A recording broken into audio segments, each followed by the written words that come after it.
This time on Roadkill, we're trading our way through Power Tour. Right on, 25 years!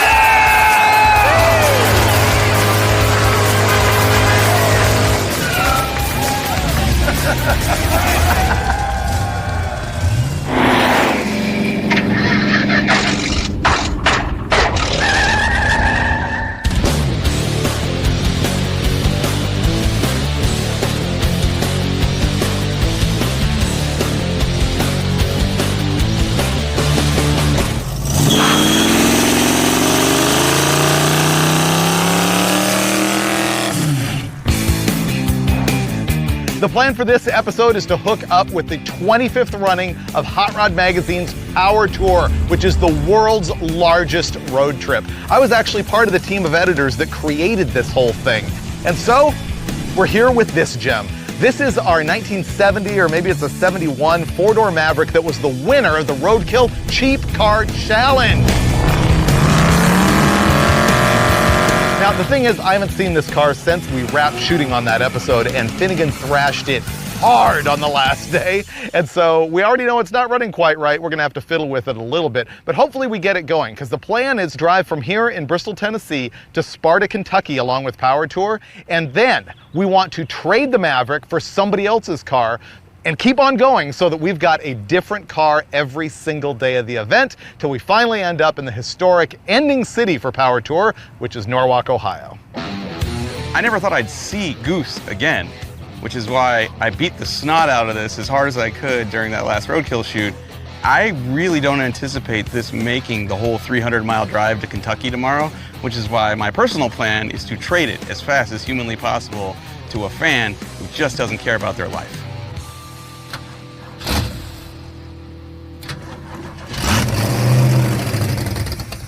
Still wants to just keep dying like that. Does it have a vacuum leak somewhere? Kind of sounds like it does. Now the battery's dead. Oh, great. Oh, well, this is not connected. There's a huge vacuum leak right here. Oh, there we go. What is this? This is also a huge vacuum leak. The idle emulsion adjustment screw had completely fallen out that side. That's why this thing ran so bad. Shows a lot of faith that we got jumper cables instead of a battery. Oh, this trip will be so smooth just as soon as we get rid of this Maverick. Fix the vacuum leak, fix the idle mixture screw, fire it up. Man.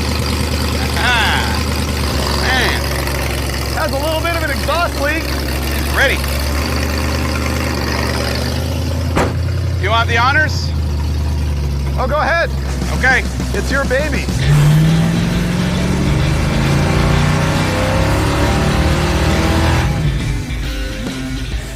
No power steering. It's custom. Runs okay, just really hot. It does run pretty good. The exhaust leak goes away when it warms up. Yeah. To 300 degrees. One good burnout. That's all it took. Stops leaking. Hey, it's opening. Thunder Valley. We made it. It's the first time Power Tour has been in the Speedway. This is gonna be so fun. I think if you add up all of the cars that We're smoking. We're steaming. This looks really good on the trade. Yeah, this is looking solid. We're just previewing what's to come for whoever's dumb enough to swap their card for this thing. Can I go right there? Word out. Thanks. I don't know. Go ahead. All right, buddy. Coming in. I'm just gonna walk away from it. You guys is hot. Oh, yeah. Oh, don't get near it, buddy. Don't get near it. She's a little warm. This thing's junk. 5 minutes ago, I couldn't wait to drive this thing, and now I want it gone in 5 minutes. It's exactly how I left it during that last shoot. Junky. Overheating with bald tires. That's the hook. You can get this car exactly as it appeared in an episode of Roadkill, overheating and all. Dude. So we're on the hunt. We got to start finding ways to trade this thing off, or we're gonna have to drive it tomorrow. Anybody need a car? We want to trade this car for another car. No? Dave will give you a hug. So we have a 72 Maverick with a built-in smoke machine. Anybody want to trade us? Not any of you guys? Oh We're man. gonna have to drive this thing. So it's time, Dave. Tell the people this is a 72 Maverick. that comes with a built-in fog machine. What are we doing with it? This is our arrival at Hot Rod Power Tour, and our plan this week was for Finnegan and I to drive the Maverick tomorrow and then trade for a different car every day on Power Tour. So we're looking for your trades. We need cars with titles. I would trade for virtually anything that moves under its own power right now. Right, so if you're near Bristol Motor Speedway, come here with a title and whatever car you've got and find our Maverick, because we'd like to trade you. Free sauna. Please. Comes with free sauna.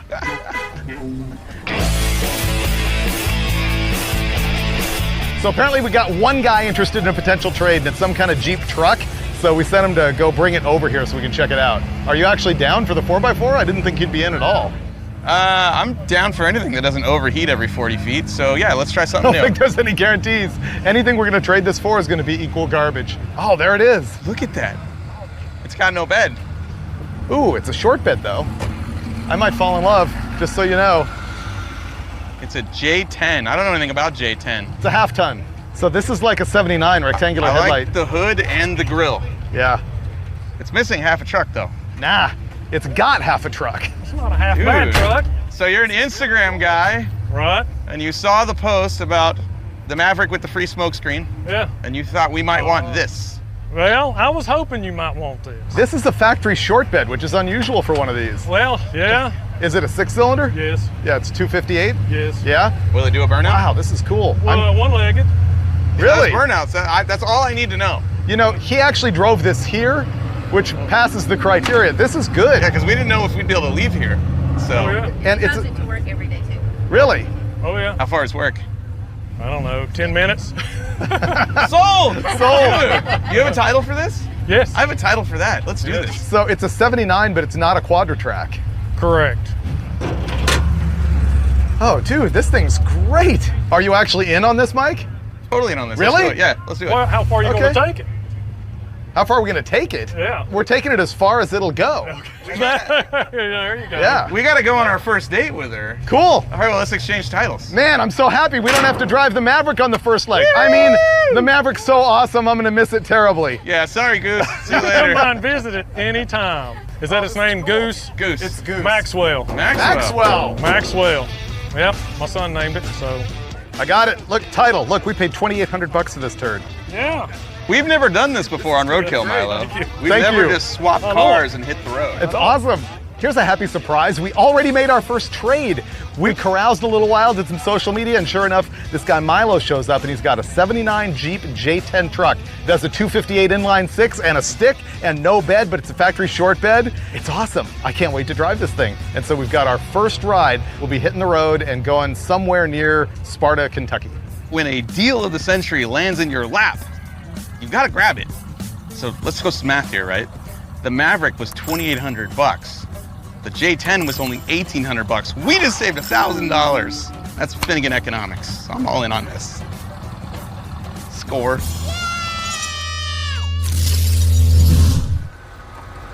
So, my money says that is reverse. Which means 3-speed? Yep. Ooh. It's a His, 3-speed. his daily commute was only like 4 miles. This might be fun on the highway. This will also be fun in the rain with no bed. What is that? Okay, so it Did he put a zip tie on the drive shaft? maybe. That's probably what it Let me is. go look. That's probably what it is. Somebody put a zip tie on our drive shaft. Yep. That is my guess. We cannot be fooled. Ah, we've been bamboozled. Let me get a tool. Can't fool us for long. All good? Horn works. What? I like that the seat slider's broken so that it cushions panic stops, you know? The rapid acceleration is cushioned by the seat movement. This side's fine. Oh man, this thing runs great. I really like this, David. I know it's only been a block and a half, but I really like this. There's so much room, it's not loud. You know what it needs is an engine in the back. Pulls to the right quite a bit. Oh, I think I feel the shake. All right, you gotta drive through it. Here's a gas station. And a gas station. The Jeep made it the very first mile. We're gonna fill it up. I have to show you this special secret. This guy was definitely roadkill. Look at the string holding this up, but here's the real secret, the magnet. This is good. I think that's his bootlace. Might be. Well, I know it's only been 2 blocks, but I've already fallen in love with the Gladiator, and so I'm gonna do something I never do on Roadkill, which is preventative maintenance. The gas tank is really held in well by a dry rotted rubber strap. I'm gonna add a secondary retaining device on top of the gas tank to make sure that we get where we're going today. I'd call that tertiary. It's got 2 ratchet straps and a dry rotted rubber thingy. Okay, it took 11 gallons. That's also securing the brake line for extra safety. Okay. It's gonna look good. Let's roll. Come on, girl. You can do it. Go, go, go. Woo! All right, we're off. Just never stop. We'll be fine. Yeah, this could run better. It did run better a minute ago. Yeah. It's like it's sinking a float or something. Maybe it'll get better if we just keep driving.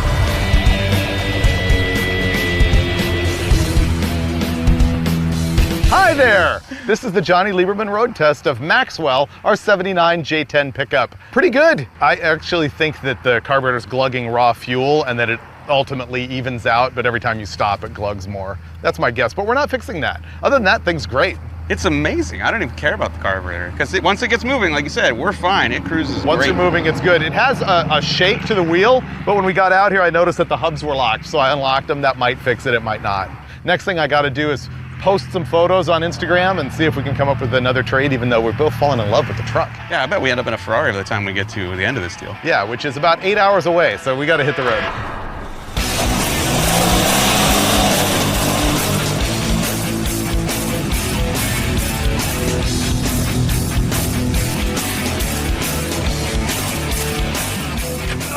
Okay, that was fun. There's chunks of rubber inside. This tire exploded bad. Huh. Good thing we didn't take the spare that Milo offered to us. Well, I did say it would be nice to have, but Yeah. So we're rolling along down the highway and the thing had that shake, and then I unlocked the hubs and it got much better. And on the way down that hill, I said to Mike, I was like, man, this thing's shaking a whole lot worse. I wonder what it is. He's like, maybe it's a tire. Yeah, maybe. And then boom! Rubber shrapnel everywhere. We're way at the tail end of the pack. It's not like we're gonna get help from random strangers. Maybe we can trade it off right here. shall we? Can we get somebody to show up and just trade it as it sits? That's pretty lazy, but yeah, I'm in. Let's do this. Let me make a post on the Let's internet. try that. Do we have connection? Let's find out if we can do this.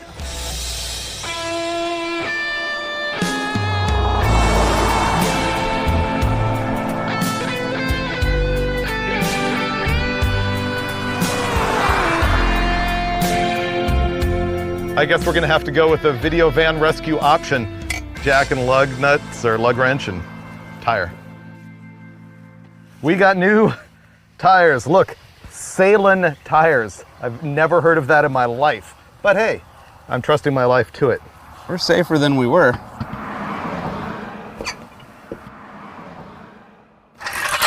We're about 6 hours behind the rest of Power Tour. We're definitely not breaking down again.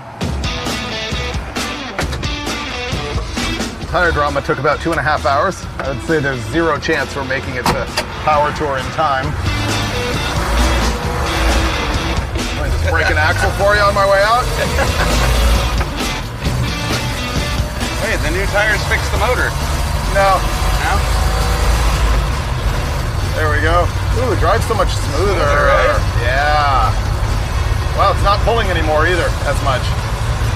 So I think we've only gone 30 miles today. We've got another 5 hours of driving tonight before Kentucky Speedway.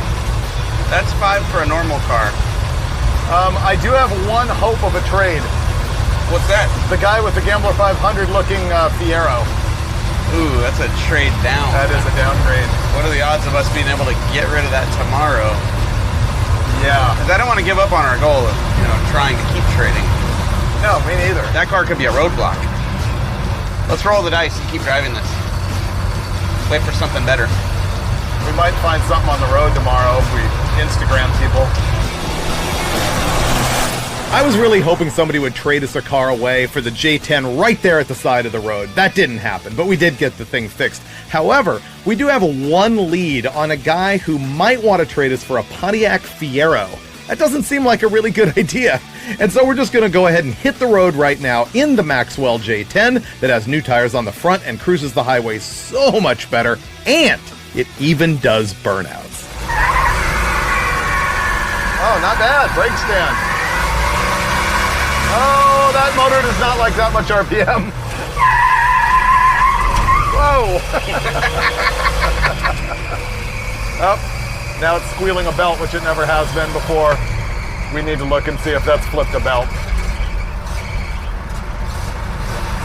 Or it's fine. It's fine. Or it came off. All right, we're good.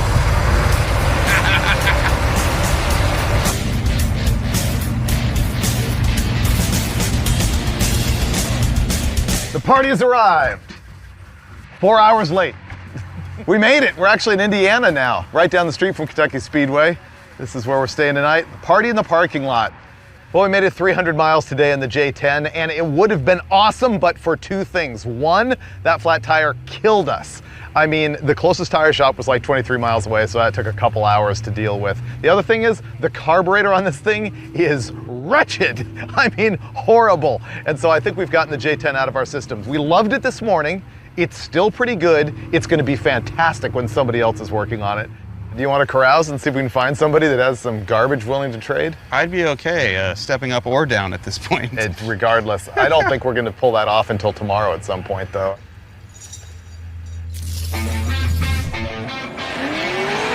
Well, we went to bed as losers because we walked the hotel parking lot at Power Tour and couldn't find anybody in that sea of beautiful cars who really wanted to trade for the J10.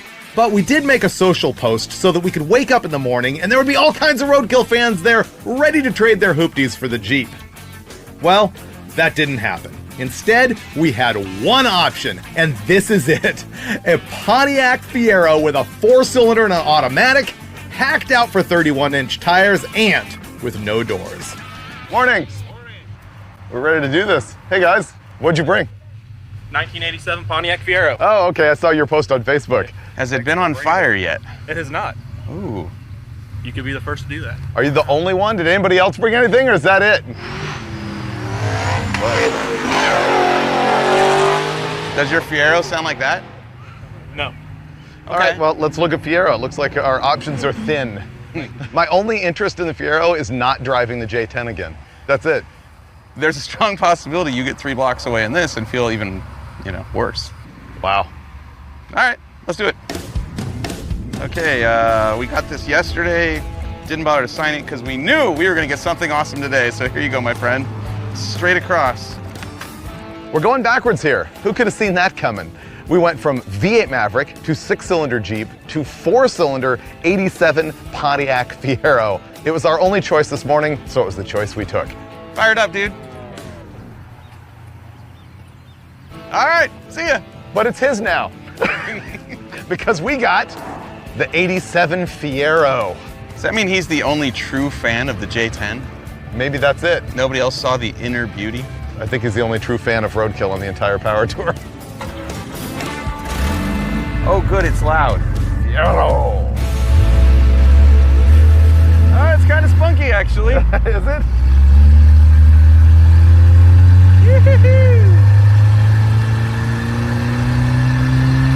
You gonna shift?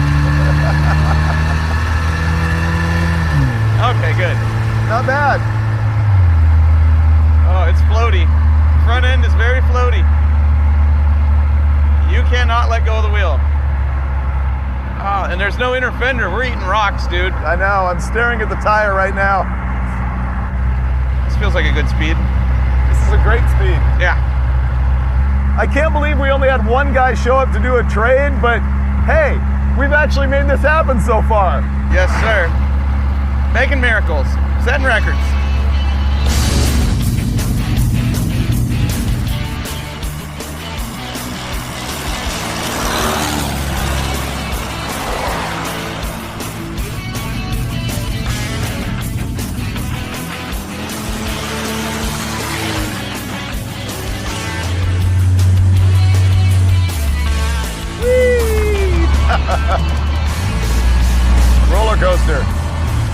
This is an upgrade from the other truck. It's just more comfortable. It's a better cruising experience even with outdoors. Wait a minute. Are we on the right road? There's no way this is Power Tour, dude. I mean, I'll go, but this can't be Power Tour. We're in the right vehicle for this. All right. I hope they actually took Power Tour this way. That'd be cool. There's no way they did it. I think your map program's not like on the Power Tour route because there's no cars. I don't know. We're having a good time now. That's all I care about. This is cool. I can't believe this. We just took a shortcut. Somehow.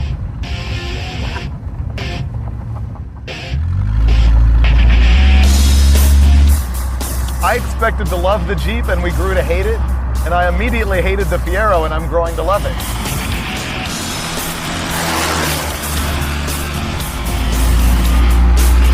The Ohio River.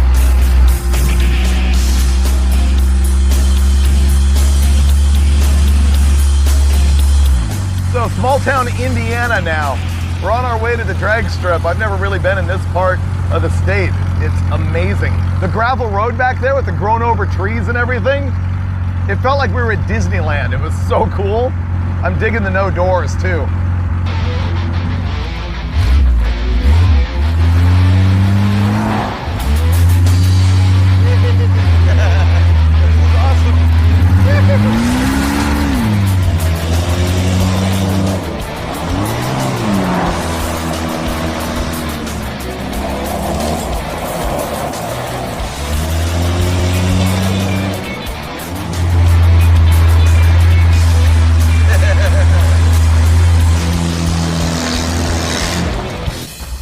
Oh man, I'm a changed man. I don't know why. I guess mid-engine, rear-engine, small light car gutted on big tires is a formula that never fails. Sold. Sign me up. This thing rules. I've forgotten all about the Maverick. What Maverick? And that other thing from yesterday. The Jeep I wore out on quickly. This trade thing just backfired on me though, because I had no emotional attachment to like the Maverick or the Jeep, and this thing now, I don't know, I kind of dig it. But I haven't driven it yet, so that's gonna happen. You have no memory, because we said the same thing about the Jeep when we first got it. Oh no, we can't trade this thing. But then we grew to hate it. Yeah. This thing, I didn't like it when we got it, and I've grown to love it. Oh, wait till you drive it.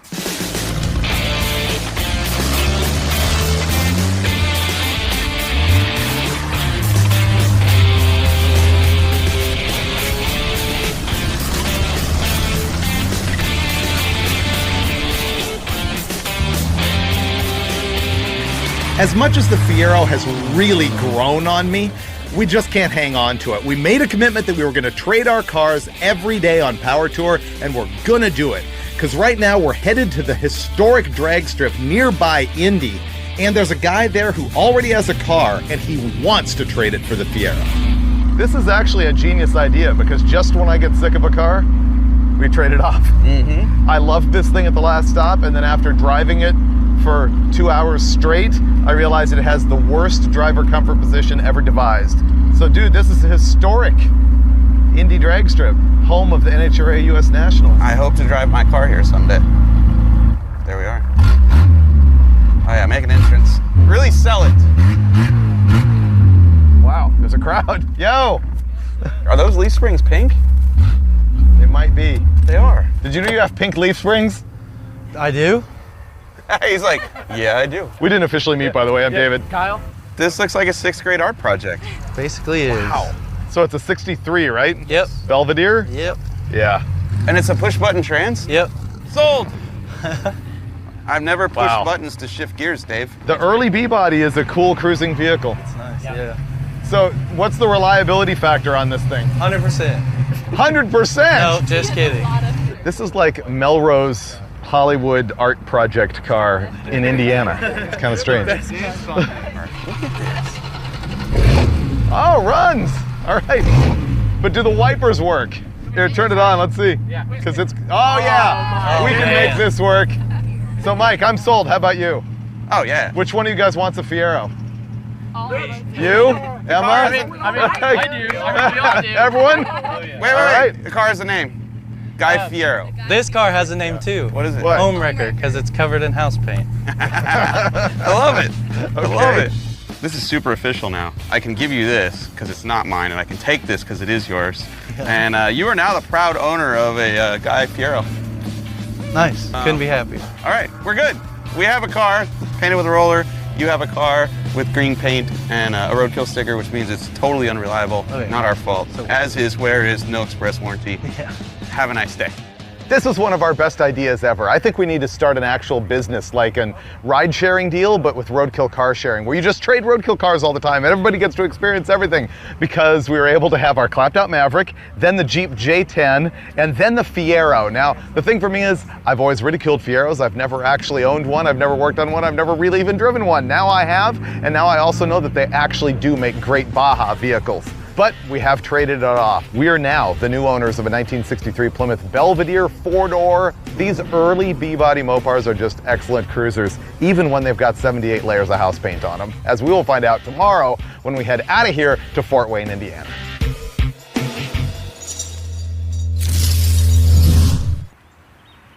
It's a Plymouth Belvedere. It sounds so stately. It is, and we're getting a finally like on-time start. It's like 8:30 in the morning. We're here in Indy. We got to go to Fort Wayne. Yep, it's like 200 miles. Think the Slant 6 does burnouts? Let's find out. Okay. I don't know if it's a 198 or a 225. I don't care as long as it smokes rubber. There we go. Does it have belts? Whoa. No way. It's got weapons. Look at this. Wow, this dash is great. Oh, almost. Okay, don't kill the trans. Lame. The brake pedal is oddly high, and you step on it, it's got like 4 inches of travel, but look, it like comes way up. That's weird. The push button mechanism works pretty well. Did you see the push button automatic? So you have to put the lever up and down for park. Okay. So, and then you press the button drive. And is it vacuum operated or? No, it's a cable. And then watch, when you put it in park, it'll automatically take it out of drive. Oh, that's cool. Yeah. Aside from being hideous and agonizingly slow, it's actually pretty good. And also, I think it'll get us somewhere where we could trade it for something that actually does burnouts. Maybe that should be our final goal. We can't take a trade for something that won't do a burnout, because the Fiero wouldn't do a burnout. This one, I think it might if we work a little bit harder at it. I'm afraid the home wrecker paint job's already poisoned me against it. It won't do a burnout. It's hideous. I'm ready to make a post on the internet and tell people. I'm good with that. If you can trade it at the next gas station, I'm down. Okay.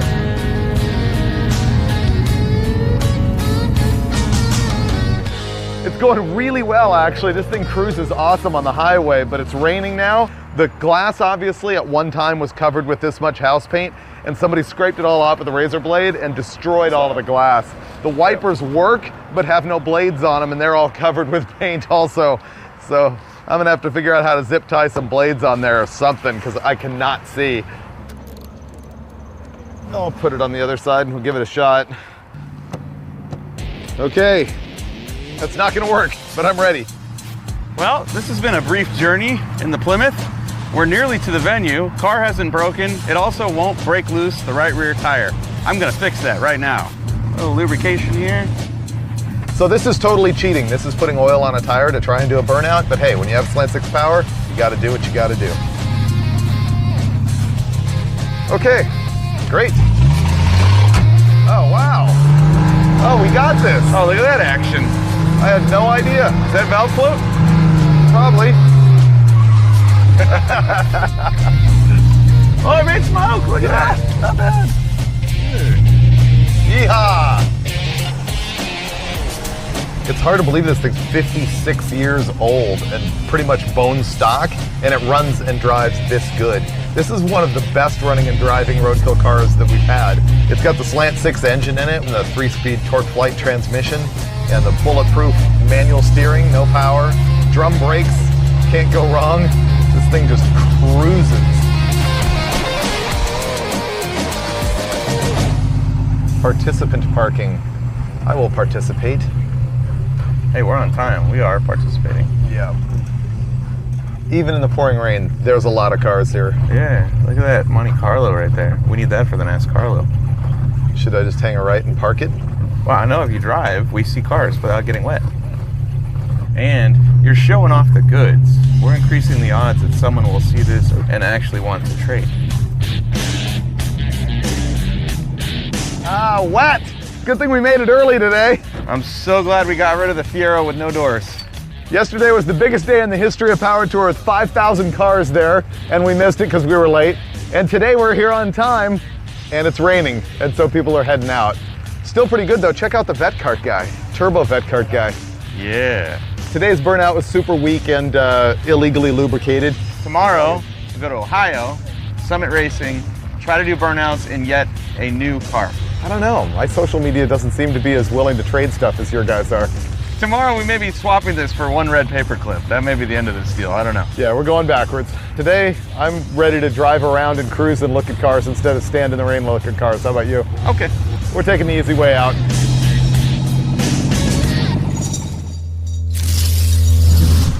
We're not stuck with the Plymouth. This is amazing. It is amazing to me too. I had no idea. Dude, we are coming up on day 5. I can't believe, and this is a good car, it is. It's great. But I can't believe we're about to come up on something better, because I really thought we'd end up on a scooter or a bicycle or trading this thing for one red paperclip. No. No. Instead, we've got Box Body Guy. Actual trade. We didn't know this was gonna happen. Check this out. You really want to trade us a notchback 5.0 stick shift Mustang for the Plymouth? Yeah, I guess so. I love you. So he emailed me and actually said, I will trade for whatever you have. Yeah. But then I didn't get a hold of him last did. night. I had no idea he was gonna show up this morning, so this is cool. This is clean too. Like, it's not on fire. I mean, I love it.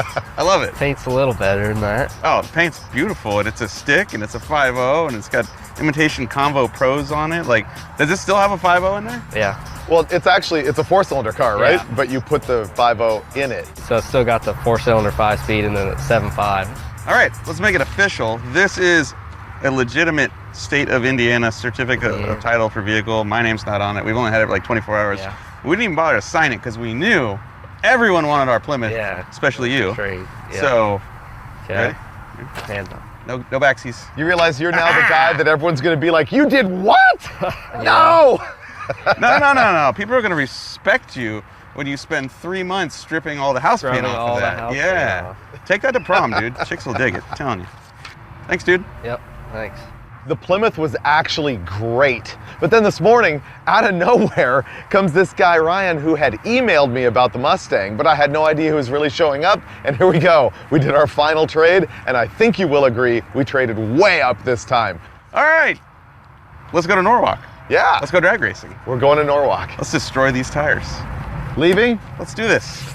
Okay, you think you're in a 5.0 Mustang, but don't forget this thing has a 7.5 rear axle, and that T5 will explode if you power shift third. Oh, you're right. It did start out life as a 4-banger, didn't it? Yep.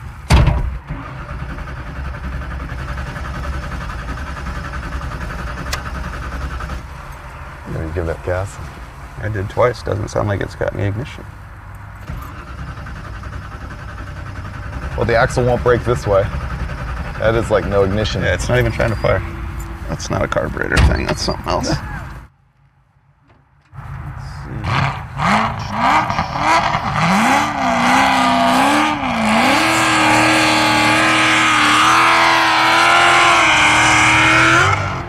That could be us if the Mustang ran. Yeah, the LED doesn't even come on, so he's got no ignition power. We've got a red wire going to a black wire. No fuses. All right. Okay, take 2. Fire it right up now.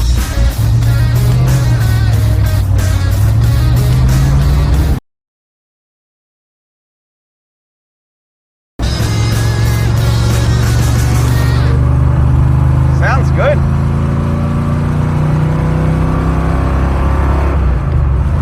How did we swing this? It makes no sense. I don't know. I'm kind of happy with the Fox body. Few things sound cooler than a 302 breathing through Flowmasters. Yep, Oh man. very distinct.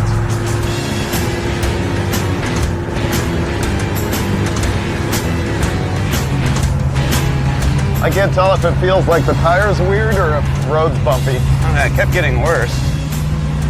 I'm gun shy on the tire flat after the Jeep. Yeah. At least we have doors. There it goes. I'm guessing that was the tire going flat. There goes the tire. I'm getting really good at noticing when the tires are about to die. Is it the front? It's the skinny tire? Front left. We have remarkably bad luck with tires. One of the things we usually change on roadkill vehicles, surprisingly enough, is tires. But there's a tire store 2 miles away. So once again on this episode, it is Video Van to the rescue. Boom. Like magic, new tires. Well, they're not the same size, but they at least have a date code from this decade, so I feel better.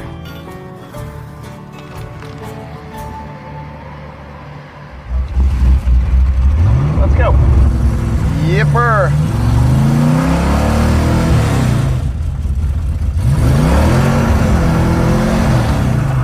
Ooh, the grippiness going back onto the road.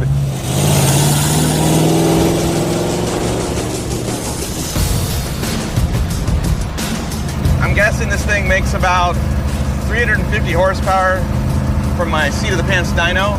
And because it's a 5-speed, because it's got dual pipes on it, it sounds amazing, it's fun to drive. Yeehaw!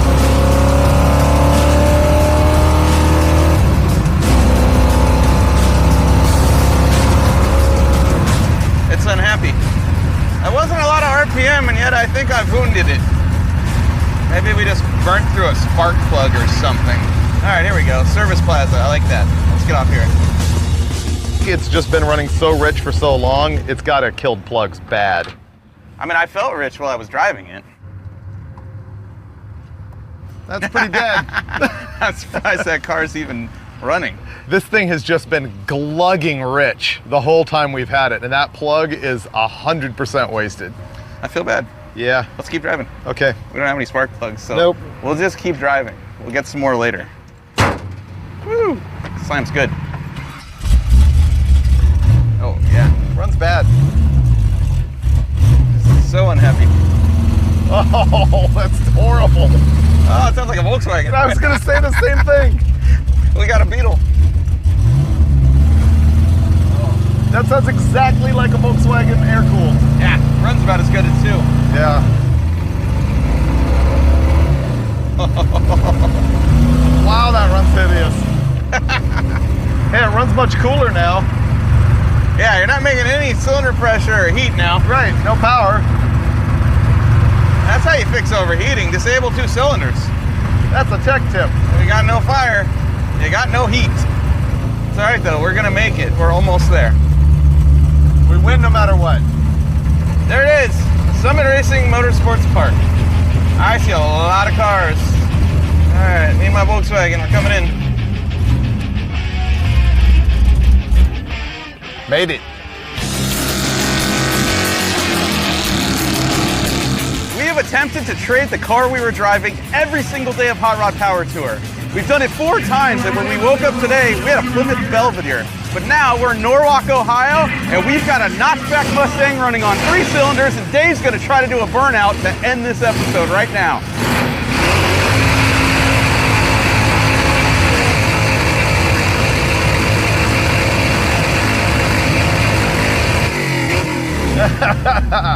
That's Roadkill, I guess.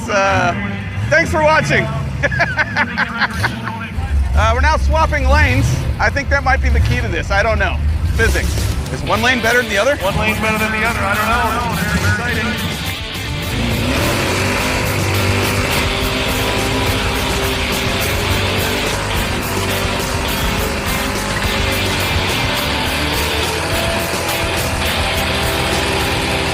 There we go.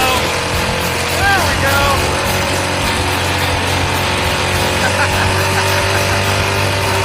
Oh no, it's moving. Hold still. Hold still. Hold still.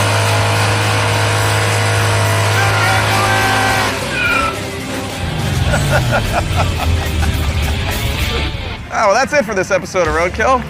The moral here is don't rent a car. Don't drive your own car.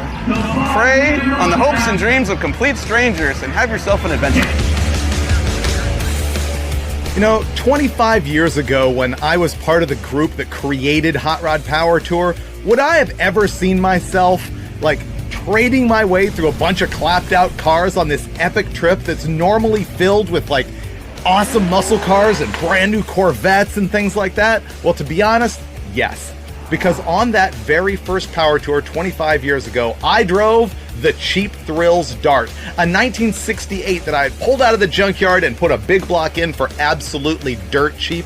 It was one of the first Roadkill style vehicles to hit the mainstream. And so yeah, this has been me that whole time. And the other car that was on the very first Power Tour, the Crusher Camaro.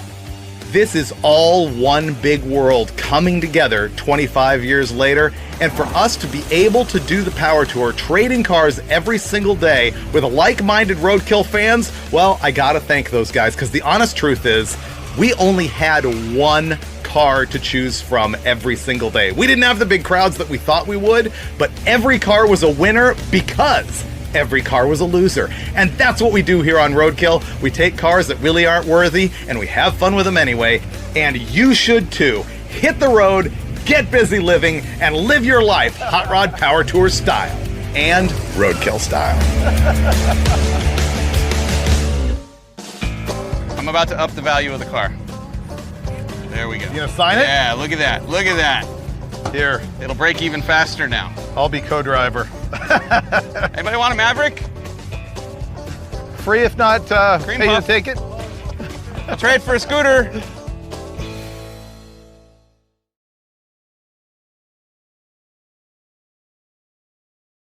Come on, there we go. This time on Roadkill, an epic junkyard rescue, the greatest junkyard of all time, and Evel Knievel's got nothing on us.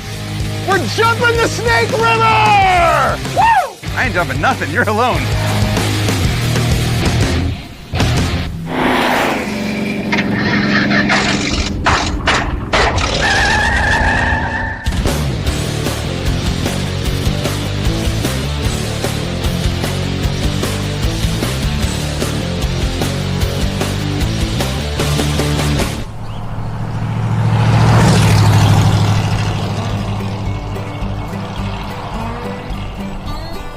Idaho, baby. We're here at L&L Classic Auto, and from what I've seen, which isn't much, I can already tell you this is one of the most amazing yards in the history of junk, which is perfect because we're here for another crossover between Roadkill's Junkyard Gold and Roadkill.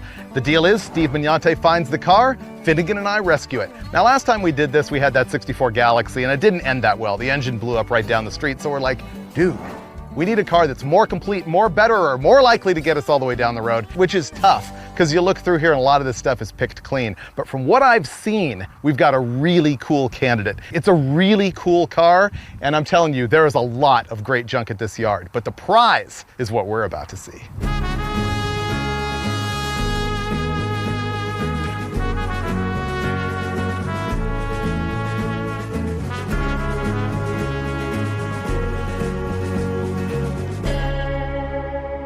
Oh, I like it. It's a good shade of brown. T-37.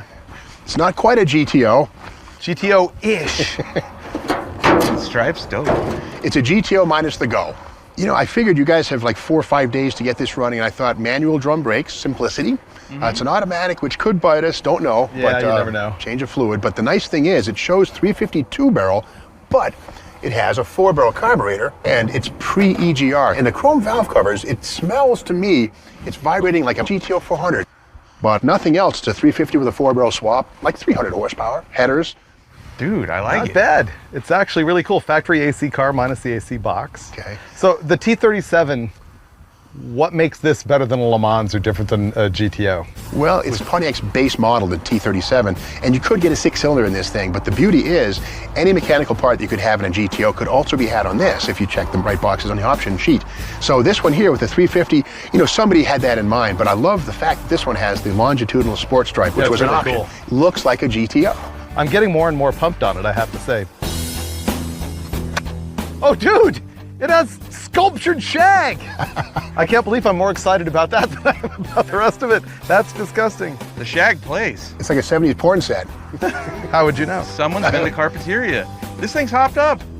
Oh, it's got like the GTO-ish dash. Yeah, I believe so. Yeah, the circle gauge is right. No tack on this one. That would have been an option, but it's too bad it's a column shift automatic. But, you know, you got the bench seat, you know. Yeah, the shag goes well with the brown wheels and the rust. I like the whole package. It's actually pretty straight and rust-free. This is a race car in disguise. This is cool. Nice. Yeah, nice. thanks, Steve. Oh, you knocked it out of the park. I'm sure this one's not going to strand us. How could it? Knock on wood, knock on wood.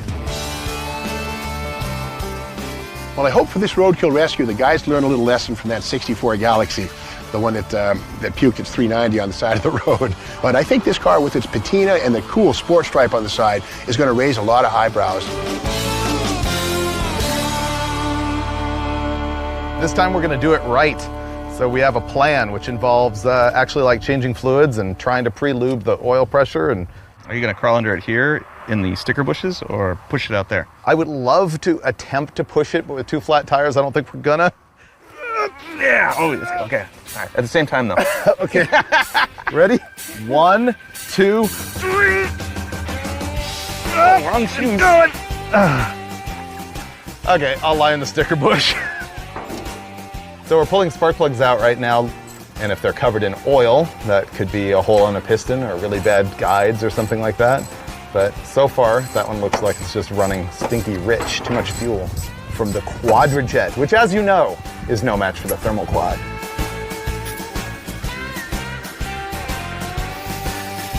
We're gonna pull the valve covers and see if we have any flat cam lobes. Sure. We're going to have this thing running by tomorrow. We'll drive straight out of here to that spot where Evel Knievel tried to jump the Snake River. Yeah. Wow, that valve cover gasket's still good. This thing's clean inside. Look at that. Oh, dude, this thing is mint. The other reason I wanted to get the valve covers off is to check for a flat cam lobe. What that means is as the lifter rides on the camshaft, especially with the modern oils that don't have zinc in them, that is a heavy wear point, and sometimes it'll take the egg-shaped cam lobe and make it perfectly round, which ironically is what we call flat because there's no lift to it whatsoever. And when that happens, it gives the rocker arm up top a lot of lash, a lot of just slop. In my brain, I hear it running already. We're practically there. The non-roadkill thing to do right now would be to put a breaker bar on the bolt in the middle of the crankshaft and see if the engine rotates as opposed to being seized up from sitting in the junkyard, but apparently we're not doing that. Dave, can you find another one of these? I'm sure I can. Can we use that to prime the engine? Theoretically, it's what you do. All right, here, for station identification. Okay, I'll go find another In one. case you don't know what it looks like.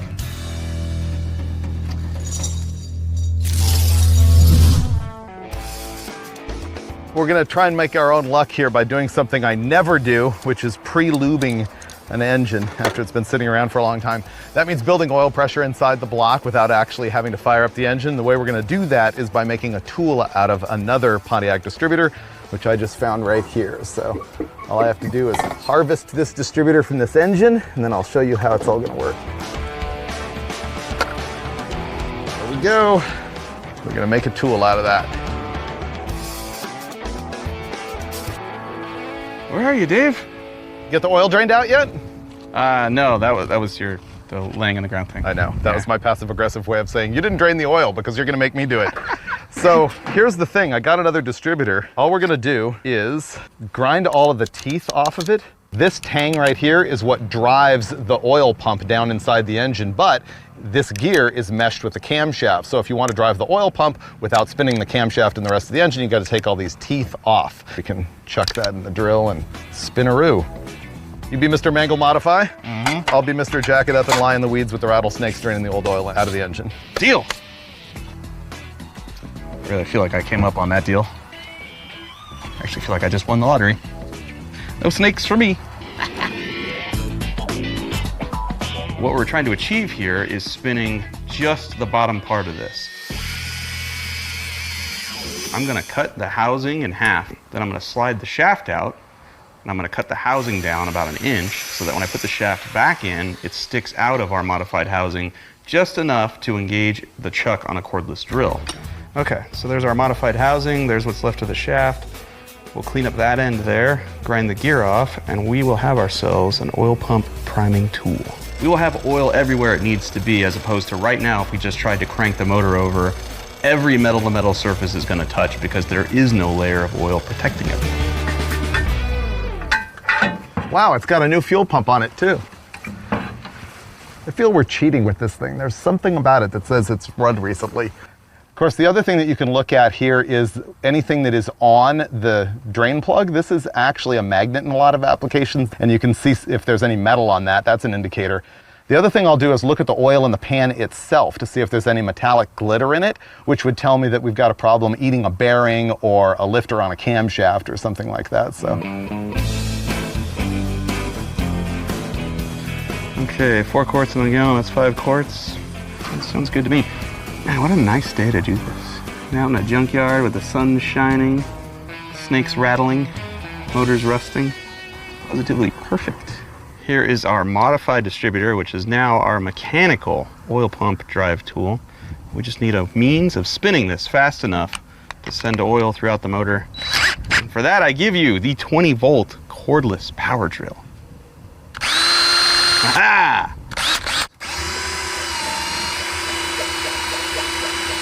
I can hear it burbling in the oil pan, but I see no oil so far.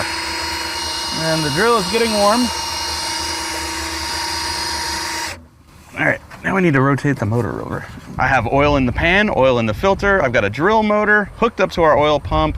It's primed. I can hear the drill motor slow down. We still don't have oil all the way up at the top end of the motor coming out of the push rods and lubing the rockers and springs. So now what I'm going to do, as I've hooked up a battery, I'm going to use the starter motor to bump the motor over without the ignition on, without fuel going to the carb. We're not trying to start the motor. We're just trying to reposition the crankshaft, the timing set, the camshaft, and ultimately the lifters in the lifter bores. And by repositioning them, the oil gallery where the oil's going to each lifter will hopefully hit the lifter, go around the lifter to the next one, and ultimately go up to those push rods. And shifters in park. I see a light on the dash. All right, now I'll hit the drill motor again and see, can we get oil all the way up top on this engine? All right, we've got oil. It's not a lot of oil. There is oil on that rocker arm, which means it's probably safe to start the car now. All right. Now the fun part.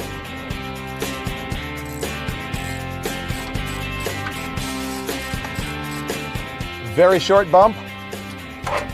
Okay, we went past it by 10 degrees. Earlier, when the engine was straight out of the junkyard, I had marked this as the #1 terminal. So what I'm gonna do is drop the cap on, and I now know that this is where the #1 has to be. Now that that is marked on the housing, I know I need to drop the distributor into the block so that the rotor is pointing at that #1 terminal. Okay, stop. Okay, I got the distributor dropped all the way in. I got the marks lined up. I'm gonna give it just a hair more advance, and boom, lock that down.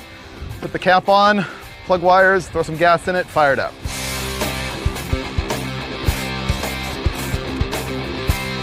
Cranking it, it's gonna fire right up. Freiburger.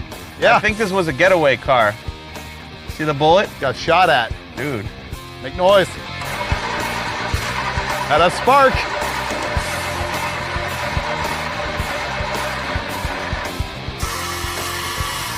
Fired up.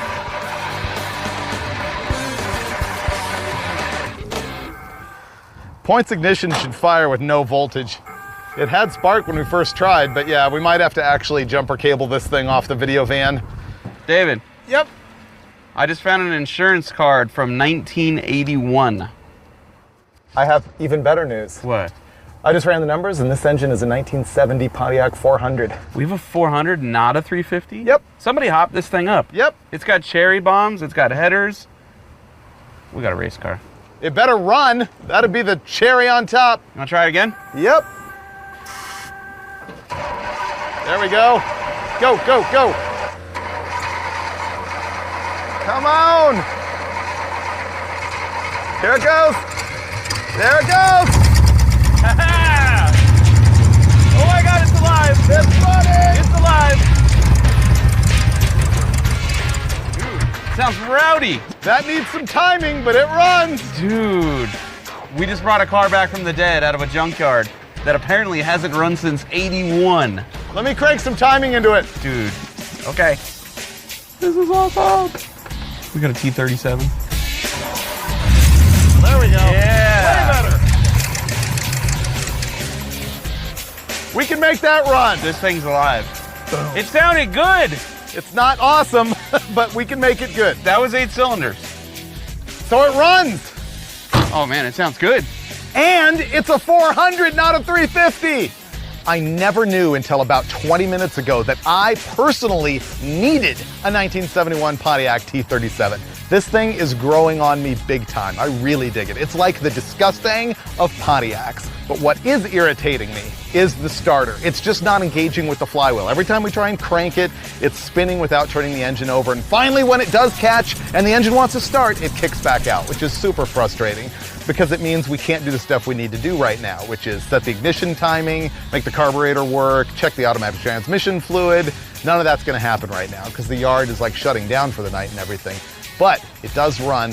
I think it's gonna be solid. There will be more winning tomorrow with Pontiac 400 power.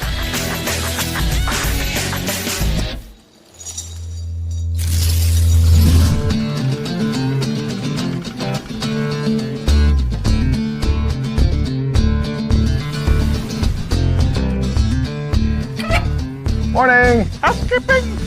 Housekeeping! So we got our Pontiac moved into this cool old gas station that they've got here at L&L Classics.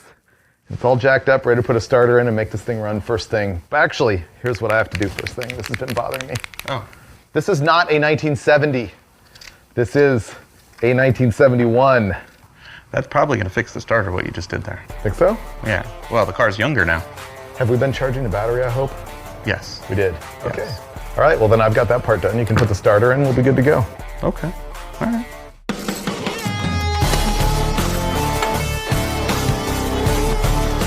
There we go.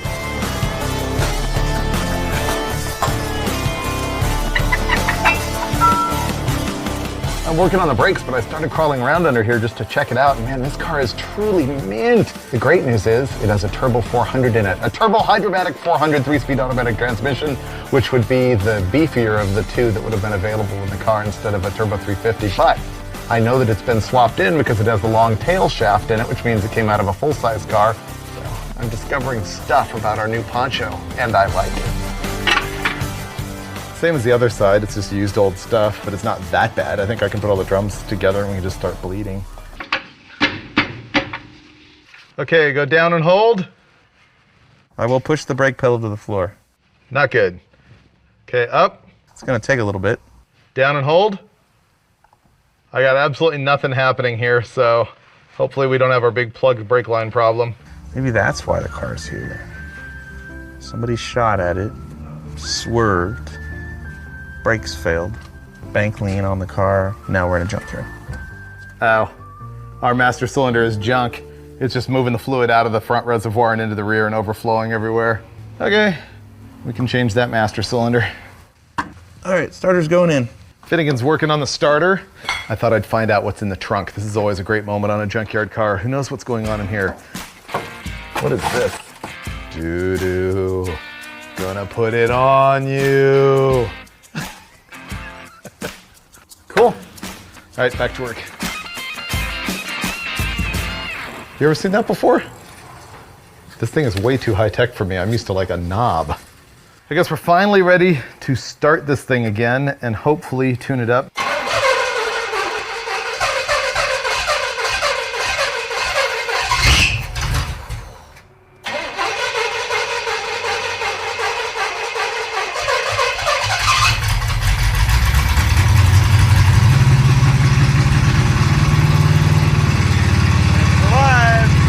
I think we're picking up gas from the tank too.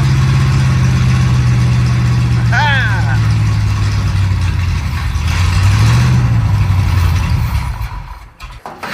That ran longer than it ever has. Yeah, I think it might have picked up gas. It's only got like 10 degrees of timing in it. I will advance further. Try again.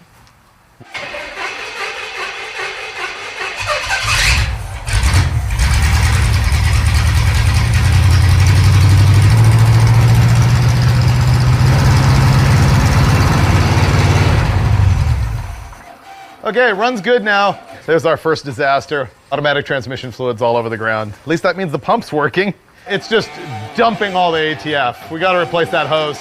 Well, we've got a massive leak from our transmission cooler line, and we don't have the hose to fix it right now, so we're gonna replace the master cylinder and bleed the brakes while we wait.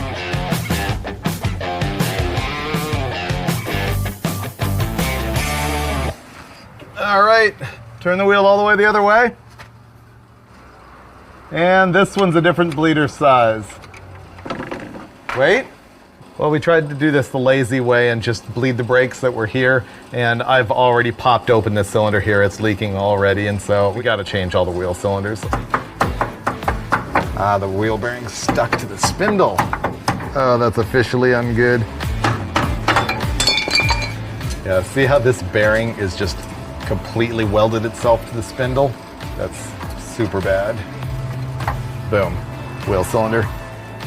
See, you can see here where it's leaking fluid out the end. That's junk. We have new ones. So this is fun. The new wheel cylinders that I got are wrong. You can see that the thread size is different and the type of fitting it even takes is totally different, which is curious because also the new rubber hoses that I got for the front end are wrong. So we're gonna have to like run to a local Napa or something and see if we can make this correct. Okay, a couple of zip ties will make this average. Theoretically, the transmission fluid leak is fixed.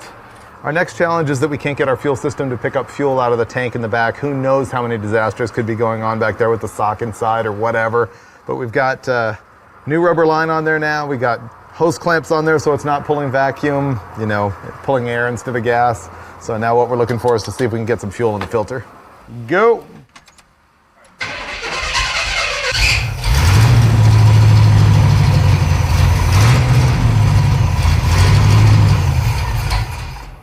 It runs pretty good now, but no fuel in the filter at all. So either the socket inside the tank is all gummed up, or the line is kinked somewhere, or plugged up. It does sound better. Remember I said we were gonna be doing this right? That ended yesterday midday. And right now we're just like taking the simple way out, hoping it'll just run and drive, because we got some Evel Knievel voodoo to see.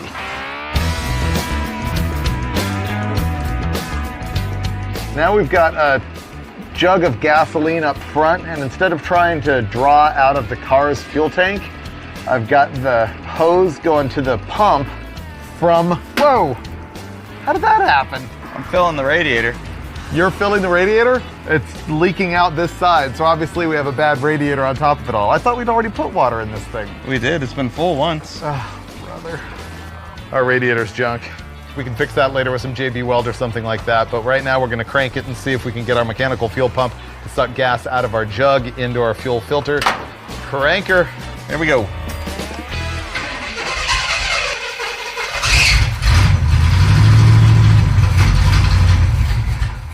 Fuel pump doesn't work. Okay.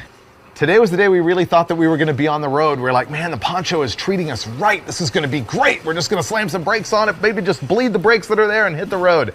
Then it became full roadkill. Bleeding the brakes didn't work. Found out that I had the wrong front wheel cylinders. Try and make the engine run. Couldn't get any fuel to the carburetor. Ran the fuel over to the fuel jug. Found out that the mechanical fuel pump is dead. Right when we were discovering there's a crack in the radiator. We did fix the cooler line though. That's about all that really moved forward today. So at this point, we're gonna have to call it. Tomorrow morning, we'll get in here and put the front wheel cylinders on there, bleed the brakes, fix the mechanical fuel pump, and put some JB Weld on the radiator. Not necessarily in that order. We'll see you then.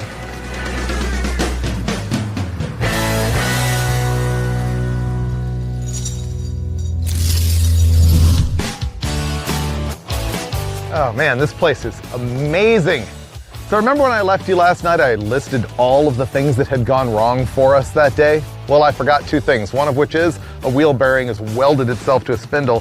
Second of which is we're missing some parts off of the brakes on the right front of our car. So I'm gonna harvest them off this friendly Buick right here. There we go. That is what I need right there. Just that adjuster that holds the brake shoes at the bottom.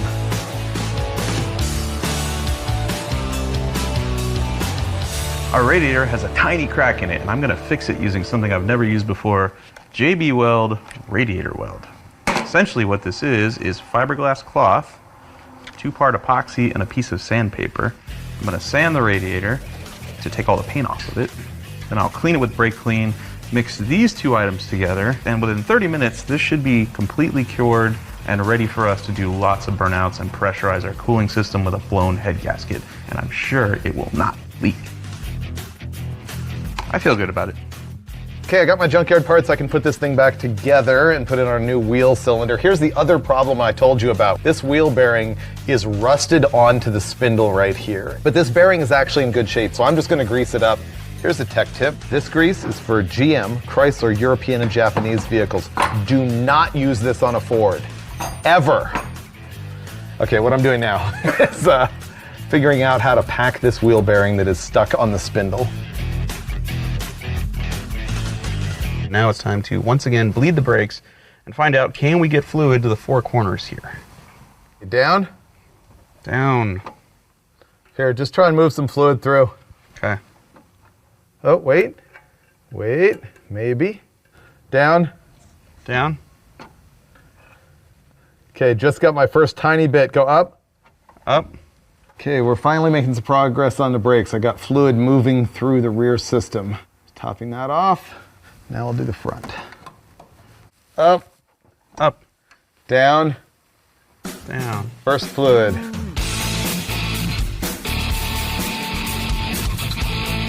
Here's our 2 fuel pumps. This is the old one, this is the new one. They're basically the same, except this one has an extra outlet here. And the inlet is pointing a different direction, but I don't think that's really gonna matter. So we'll just pop this in. Hopefully Freiburger wraps up that brake over there, and then we can fire the engine finally and see, you know, does the trans shift, do the wheels move, all the important things.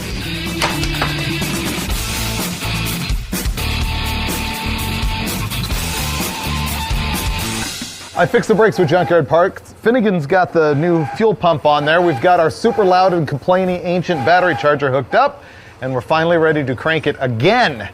This is like take 7 to try and make it run so we can time it. So what we're looking for is to see if that new fuel pump is gonna work.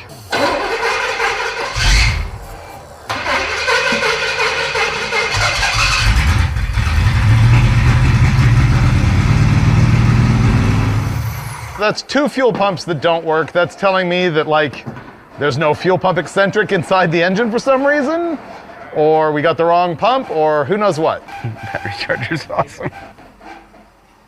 We've bypassed the factory gas tank and installed the new fuel pump. We still don't have any fuel up at the carburetor.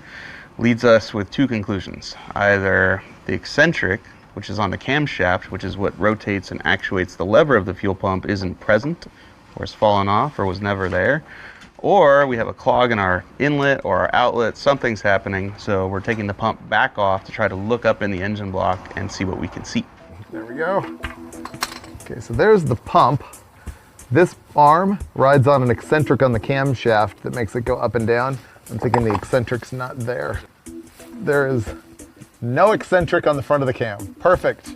The bolt is there, the timing chain's held on, but the eccentric is gone. Okay, so we're not taking the cam out, so we'll put an electric pump on it. Yeah. And then go have fun. Wait a minute, where's the old pump? There is no wear mark whatsoever on the pump arm. This pump has never had an eccentric on it. Yeah, see, and look, this is like swap meet or junkyard labeling here. So I think the car was here and somebody tried to get it running with this and failed and gave up. Ooh, I know. So this is a 400 instead of a 350, and it's got a turbo 400 in it with a long tail shaft. This drivetrain didn't come out of this car. Right. So the guy swaps it in, puts headers on it, header mufflers, the whole deal. Never gets it running in this car. Yeah. And can't figure it out, so he sends it to the junkyard. It's gotta be. Is that it? Well, we'll never know, because the guy that last owned it, at least on paper, is either dead or hiding, because even the sheriff that came here yesterday to verify the VIN number and give us paperwork so we could buy it, he couldn't find that guy. Couldn't find the guy. So we'll probably never know, but we can certainly fix it and enjoy the fruits of that dude's labor. Next step, electric fuel pump. We're going to install this electric fuel pump. Now this works best at the back of the car, as close to the fuel tank as you can get it, towards the bottom of it. They don't like to suck, they like to have gravity feed to it, and with any luck, that will make our engine run. Now we have an electric fuel pump. Check this out. There's actual fuel in that filter. Fire it up. Okay.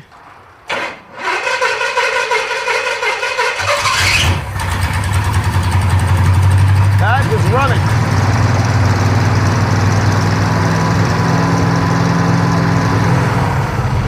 A lot of smoke.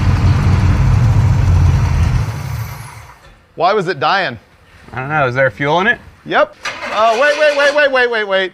It's pouring gas everywhere. It just eclipsed levels of even roadkill not safe. Don't start it. If it backfires, we got a massive problem. Do we know where an extinguisher is? Season 8. Suddenly he wants an extinguisher.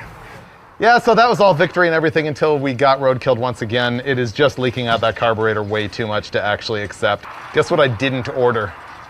Rebuild kit for the carburetor? Carb rebuild kit. It had a sticker on it that said it was rebuilt. I thought it would be fine. We can just pop the lid, fix the seal on the accelerator pump, put it back together.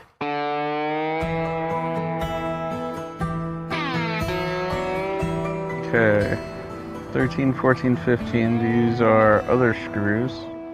Carburetor rebuild kit was at the Napa by our hotel, which is like half an hour from the junkyard, so we figured what better place to rebuild the carburetor but at the hotel. I mean, we could be in the hot tub, but I wasn't going to allow that. The crew suggested it. That would be weird. That would be weird. Cheers anyway. Cheers anyway. All we really need to do here is fix a leaky accelerator pump plunger.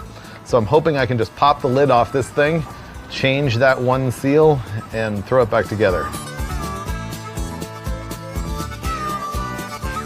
This was our leak, the accelerator pump plunger. This is a little seal. So this thing goes up and down in a cylinder and pumps gas out the accelerator pump discharge nozzles when you floor it, but the gas was just flowing right past it. So we moved the spring over to this fresh one. Now I'm gonna stick it inside the top of the carburetor and we'll be back on the road. You'll know this is either going really well or really poorly by how dark it gets here when we finish.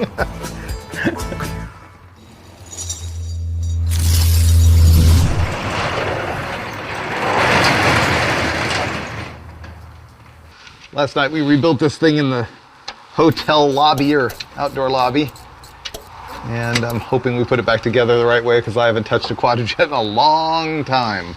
So we get the carburetor on, check transmission fluid, we're driving this thing, right? I'm sure everything will work perfectly.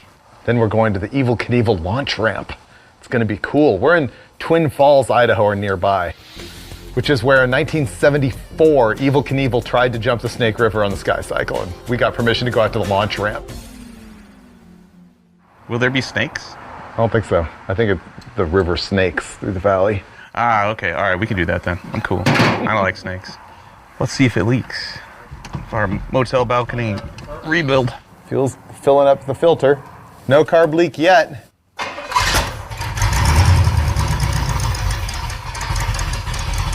I saw a fountain. Leaks everywhere.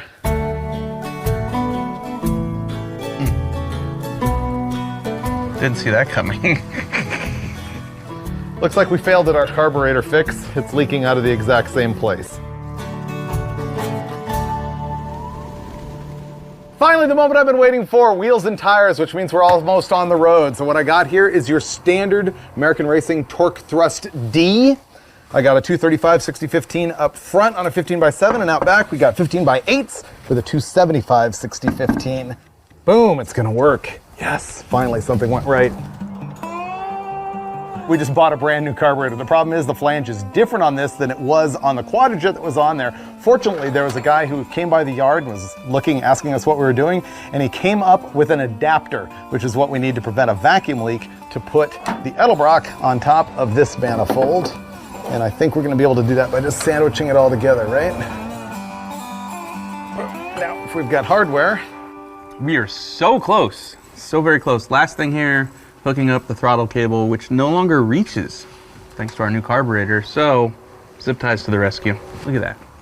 Doom, doom, doom. I'm even gonna leave the tails on for style, because why not? Season 8. Let's go big. Here we go.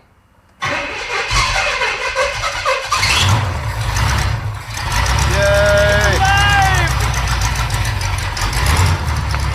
Yay! Whoa! Woo! That hurt. Let me richen it up a little bit.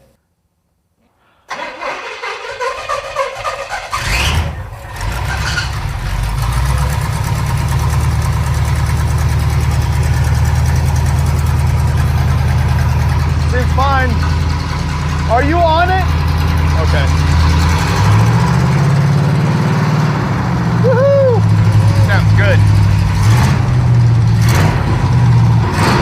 All that smoke is all that automatic transmission fluid that got all over the header when the cooler line was leaking. All right, let's go drive.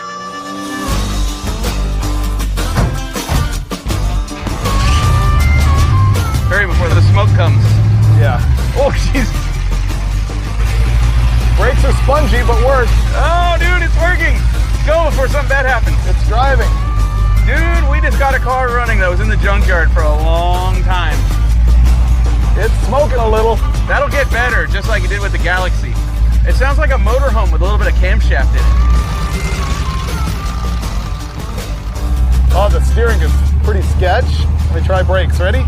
It's skidded to a stop. First burnout. Okay, the brakes are real bad. I don't even care. I'm so happy this thing moves. Me too. I'm happy to be out of the barn. If it does nothing else but this right here, right now, I'm claiming success.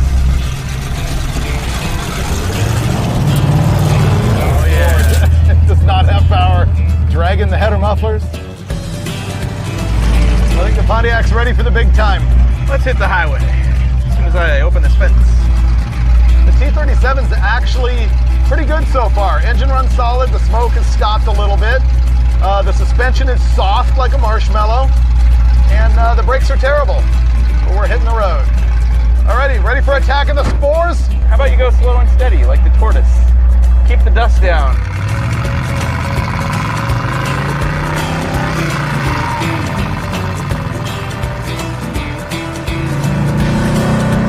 Shift. Shift. No. Oh. That transmission's not happy. Good. Is that why it was in the yard? Oh wait, or does it have a giant stall converter and like 456s? It's way low on fluid and it's not shifting. Okay. It's a turbo 400. How many quarts did you put in? We need to check it. No, don't do that. Don't Yeah, do it's that. not happy. Just keep cruising. Just idle. Yeah, idle's good. Man, it is awesome being out of the junkyard, finally, cruising the Pontiac. Good news, bad news. Good news, it actually runs really well. It's not smoking anymore. It seems to go down the road pretty straight. Bad news, the suspension is terrible. It rides way too soft, it's horrible. And the brakes are terrible. But the big deal is that the transmission won't shift at all, nada. But I think it's an easy fix. I think we didn't hook up the vacuum modulator when we changed the carburetor, so we're gonna do that right now and then hopefully have all 3 gears and hit the road.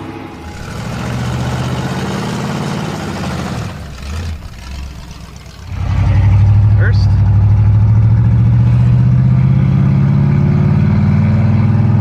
Second. All right. We at least have 2 gears now.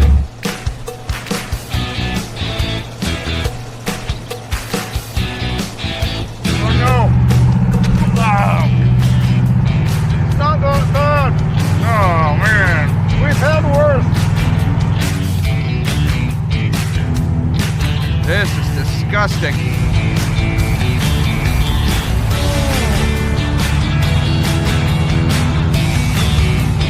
Rescue a car, they said. It'll be fun, they said. Ah!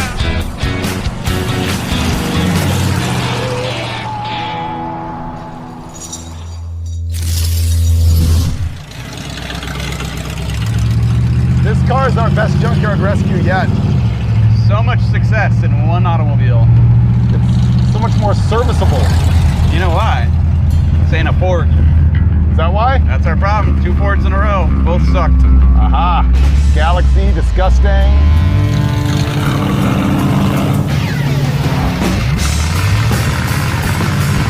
Yeah, don't treat it like a Ford.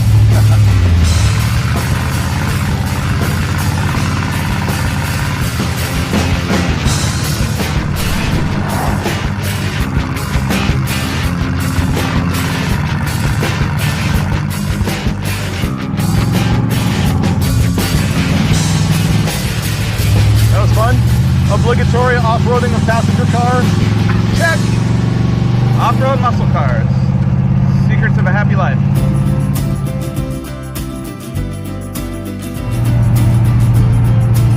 But where did Knievel rocket to like near death? Outside of Twin Falls. That's where we're going. Snakes on a river. We're crossing it. If that's not success, I don't know what is. We're jumping the Snake River, technically, right now. We crossed a river of snakes in a car that hadn't moved in 37-ish years. And right there is the Evel Knievel launch ramp. Let's go there.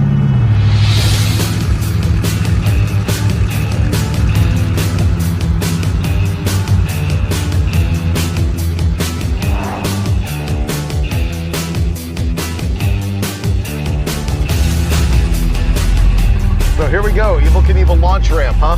1974, Evel Knievel jumping the Snake River was like the biggest media event of the year. It was like, I can't think of somebody now who is as big as Evel was then. Have you seen the footage? It was like a major like Woodstock hippie fest. So this was like Woodstock. This was covered in people partying, waiting for some dude to jump across this canyon. I think a whole lot of people got bamboozled. They did. Let's see the sky cycle. And in my brain, that's a motorcycle with wings, right? Flying through the air. And what they got was somebody's homemade rocket with a parachute on the back that just went. But they were so naked and drunk, they didn't notice. They had a great time anyway.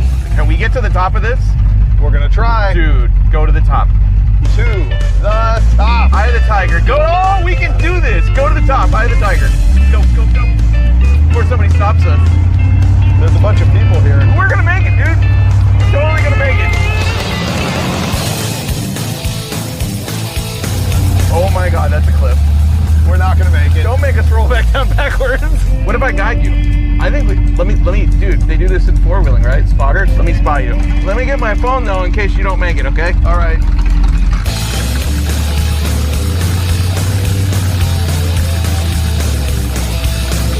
Yeah, buddy, you're doing it. You got this. Yeah, you got it. Oh, dude. That was scary real four-wheeling right there. Oh, this is sketchy. No, you got it. Keep It's going. sliding over. There we go. Oh. It's sliding off the edge.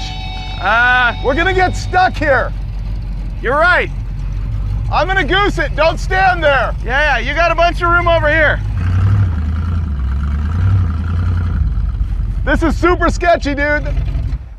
This is actually bad. I know. The wheel is turned really far. Maybe that's part of the problem. Let some air out of the tires. Give me more traction. Sure.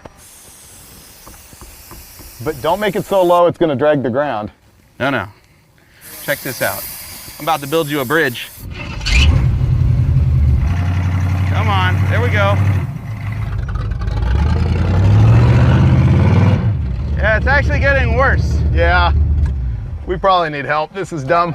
Here's what I've been dying to do this entire trip. We are in beautiful Twin Falls, Idaho, and we got permission to come here. I'm not sure they really expected us to try and drive all the way up the ramp. And it was going really well, right up to the point where I hit this big mound in the middle of the road, and the car just kept on sliding over and over and over, and it's at the point of no return right now. But nevertheless, Roadkill victory. Yeah, but we got as far as that guy did. I feel fine. Hey, we got this car out of the junkyard. Evo had a rocket built by rocket scientists. Yeah, no one does this. Woo!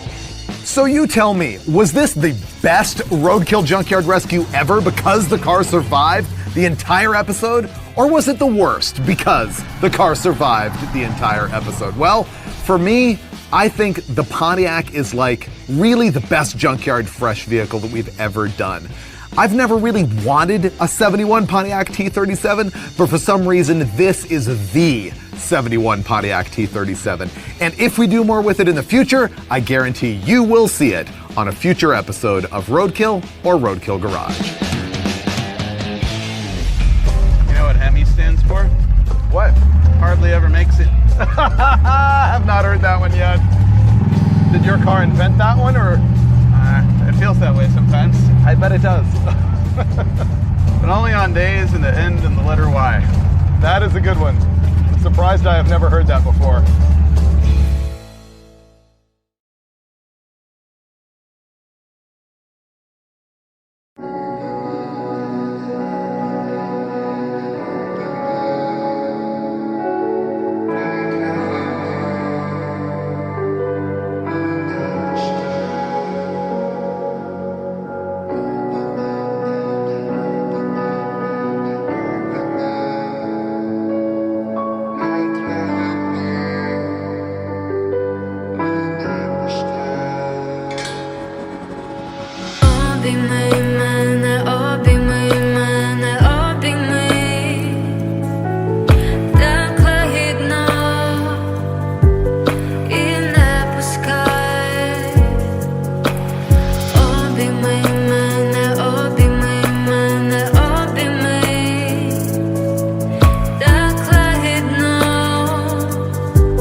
That was awesome.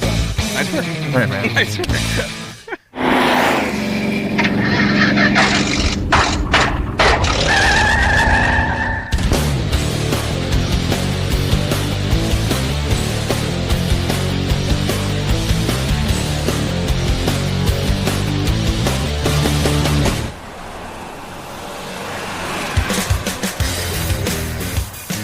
Well, it's red. It says Chevrolet, but I don't really believe it. It's red. It's too small. It's got the world's smallest fuel cell. I like it. This truck ain't bad, man. No giant holes. This is a pretty nice truck. Yeah, I mean, we're gonna be squeezed in there. Yeah, But, it's intimate. That's why they call it a love. No giant holes. A little love seat. I don't know anything about these trucks. I know it's essentially an Isuzu. That motor says Isuzu. Yeah, so that's how I knew. It's a good. That's a pretty clear hint. Is it a stick? It's got to be, right? It's manual, yeah, for sure. Right. What I know is it's not a rental car, so I love it. Yeah, No pun intended. I think it's dope. I'd like to see if it starts. Okay. I love little trucks. That's no longer filtering. I recently became converted to a mini trucker. Chicks dig it. Yeah. You found this thing? Saw a picture on Facebook. Yep. Climb in there and fire it up. All right, let's see what it does. Okay. Lights come on. Yeah, it's pretty dim. I think we need a battery. So Finnegan calls me and he's like, yo man, you wanna come do a roadkill? We bought this little truck, we're gonna cruise it across the East Coast. I said, of course, I'm down. And we just got here, this dude's house in Macon, Georgia. Truck's already bought, so we're stuck with this thing, but it's a little Chevy Love, also known as an Isuzu something or another. Little Japanese 4-cylinder, rear-wheel drive, 4-speed manual truck. The body is clean, there's no rust. It's halfway decent in here. It's a pretty nice roadkill project, for now at least. It doesn't run, that feels roadkill. Let's fill it up with electricity. So this is how we ended up here. Got to get from Georgia to Maryland because there's another truck sitting there that I'm buying. And rather than rent a car, we figured let's find something for sale on the internet. And I love mini trucks, especially the Chevy Love. And this thing seems like a solid deal at 3,000 bucks. Let's start our journey. We'll find out all the things, good and bad, about this truck as we go. Give it a shot. Hey. That's something. That's the tiniest fan I've ever seen. Watch out. Smoking a little bit. It runs. Sure. Got a little bit of blow by there. You must have really been revving it up high. Yeah. It's really coming out. Oh, we may or may not make it. She smokes. Dude, it is literally smoking at idle. No, that's blow by. Oh. Perfect. I'm gonna turn it off. I don't want to waste all the smoke. We're gonna need that to get where we're going. Whoa, that's like 5-10 quarts too much. She's full. It needs an oil drain.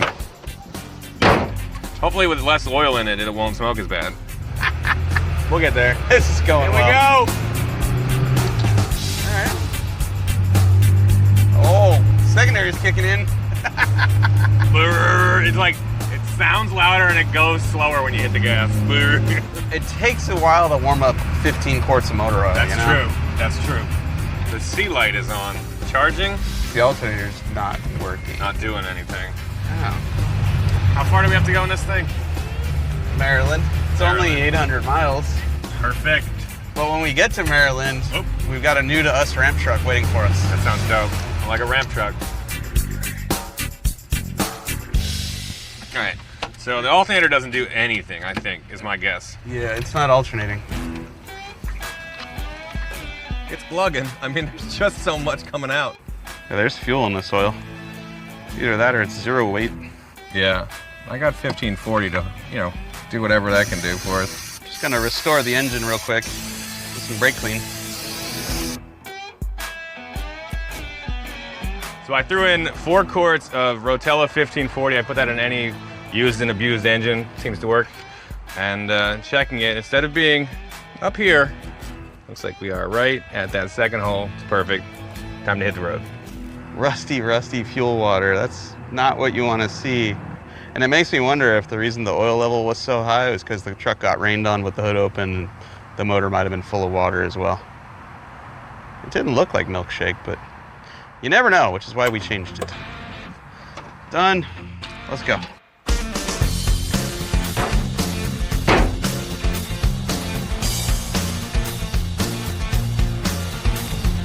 So we just left the parts store, came to the gas station, put some fuel in this thing, and it just doesn't want to idle. It doesn't run right. We're guessing maybe there's a vacuum leak somewhere. This is flammable brake cleaner. If you inject this anywhere into the intake tract, the engine will want to burn it. Well, I'm shooting it below the carburetor, and it's making the engine accelerate. So that means that we have a leak somewhere under the carburetor. I think I found it. That's not you, that's me, right? I found it. It's that crimped hard line that's pinched shut. Oh. It's leaking. You just have extra air going in beneath the carburetor that the engine doesn't actually need. It makes it lean, it makes the engine shut off. That's why the engine won't idle. Yeah, and also with a carburetor, any kind of big vacuum leak kills the vacuum signal across the carburetor, which is actually what delivers fuel to the engine, so it's bad in two ways. Yeah. Rubber cap on that, I think we're okay. Rubber cap, let's do it. It's gonna run better, I promise. Look at that, fired right up. Savannah, here we come. Oh, it's like a race car now.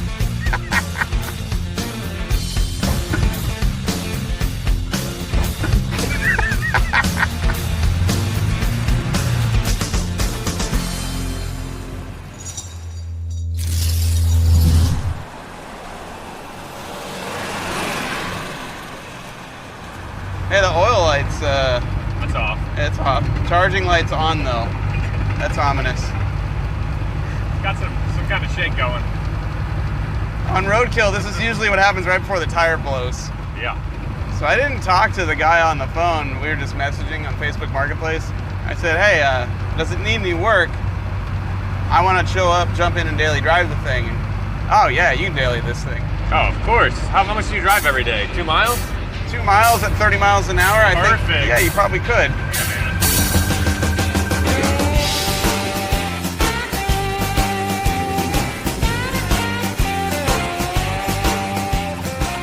Ah, there's a river. All right, we made it like 50 miles. Got some very mediocre barbecue. Then you broke us in a river. Truck wouldn't start. Alternator's dead. Battery won't crank really. And it's pouring. All right, let's fix this thing. I'll cross the river to get to the tools. That's lightning. That's thunder. The guy that sold us this truck sent us an alternator because he knew we were gonna have some problems. Does it look like this? Ish, yeah. More or less. The alternator was crazy loose when we got the truck. I noticed that, but it's just not doing anything. We've been cruising off battery power this whole time. We could tell charging light has been on, not charging. Oh man, here she is. Where's the new one? Something doesn't look right. Uh-oh. Did you just throw the old one away? Yeah. Oh no, we're good, we're good, we're good. I think good, so. Good. It's like we're in a jungle. Oh boy. Come on. Oh God. This? Oh man, good news. Alternator's in, but we still have a dead battery, so jumper cables and video crew van should get us back on the road. The charge light go out? Nope. Oh boy.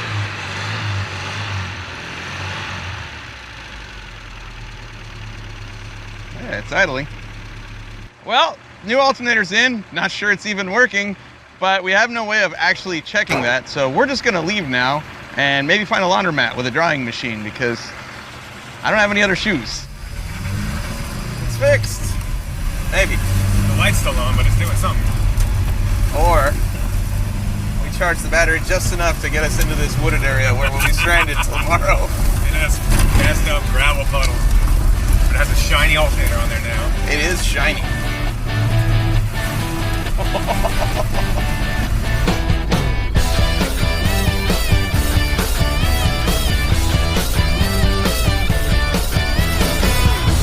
I feel good. I mean, I know we only changed the alternator, didn't fix the problem, but it is running again. It's running good now. I don't know. It might not be fully charging. Maybe it's like self-exciting a little bit. I don't know. Who knows? Let's go with that. It's 100 miles to Savannah. It's 5 o'clock at night. We can make it.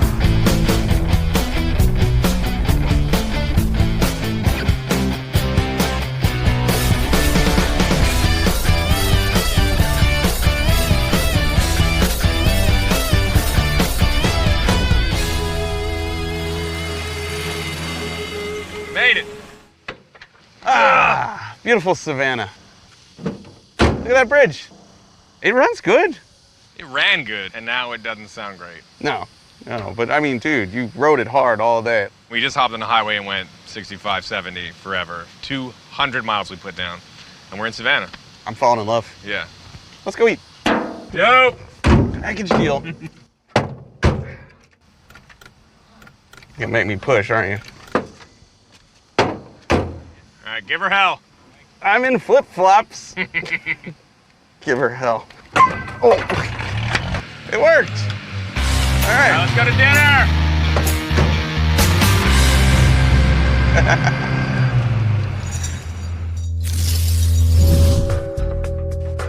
Well, if you're keeping score at home, it is day 2 of our journey. I just installed battery number 3, and we're still in Savannah. Charging system's still not working, so now we're bypassing the voltage regulator. Yeah. Hopefully that makes the charging system work properly, and we can head on, I think, to Wilmington. And I'm totally fine with spending as much in batteries as we spent on the truck, because, well, we're on vacation. So a normal lead acid battery will rest at about 12.2 volts if it's charged. If it's less than 12 volts, it's dying. If it's down at 11.5, thing's dead. When the alternator's functioning, we should be seeing 13.5 or more. When he fires it up, it should increase the voltage.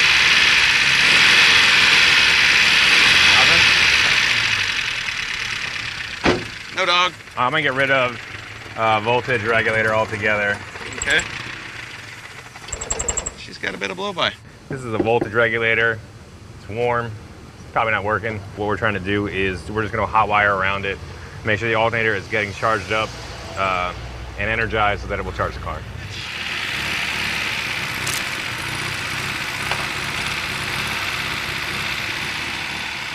All right, try it. Nothing. It's hot.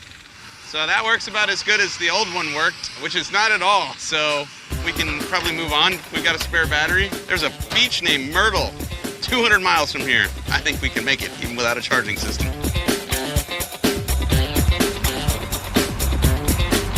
We have wipers at least, that's something. We don't need a charging system. We just need enough battery power to start it. Enough daylight to get there. Yeah. It's gonna be a good day. Goodbye, Savannah. Myrtle Beach, here we come. So yeah, we're gonna go, apparently, on a dream tour of the South. Yeah. Wind up in Maryland and trade your pretty dope red Ram truck. Yeah, so it's crew cab, dually, R30, converted to enclosed Ram truck hauler status. Thing's 34 feet long. It has a small block Chevy in it. So it looks cool. The dude I'm trading with has another Ram truck, but his is a C50, like the big dog cab, with the giant fenders and the giant grill. Dope. He wants to trade me truck for truck, and I give him $4 grand, a mystery box, and Big Red, the Ram truck, for his green Ram truck. How does the Chevy love factor into that? It was better than a rental car to get there. Oh, dope. Because Big Red, my Ram truck, is already out there. Okay. So we've been cruising all morning from Savannah, which is a dope southern town, and now we're gonna pop into Charleston. Oh, 35-an-hour speed limit. Perfect for this truck. Yeah, so that's where this bad boy lives. That's its wheelhouse. Yeah. 35. This is easily the most scenic drive we've ever had on Roadkill. Whoa! What was that? Kind of whoop. Dude, someone put doubles in the middle of the freeway on-ramp. Yeah.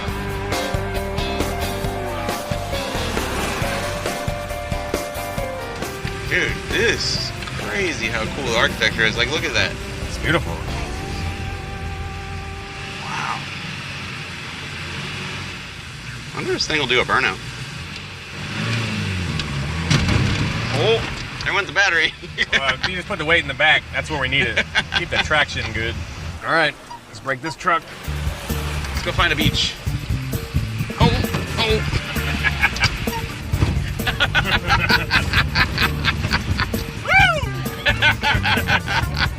Oh, okay,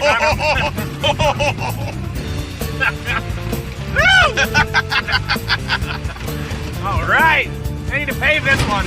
This is what you get for not doing burnouts, truck. Yeah. All right, I'm out. All right. Later, Charleston. Oh, We yeah. loved it. We loved it.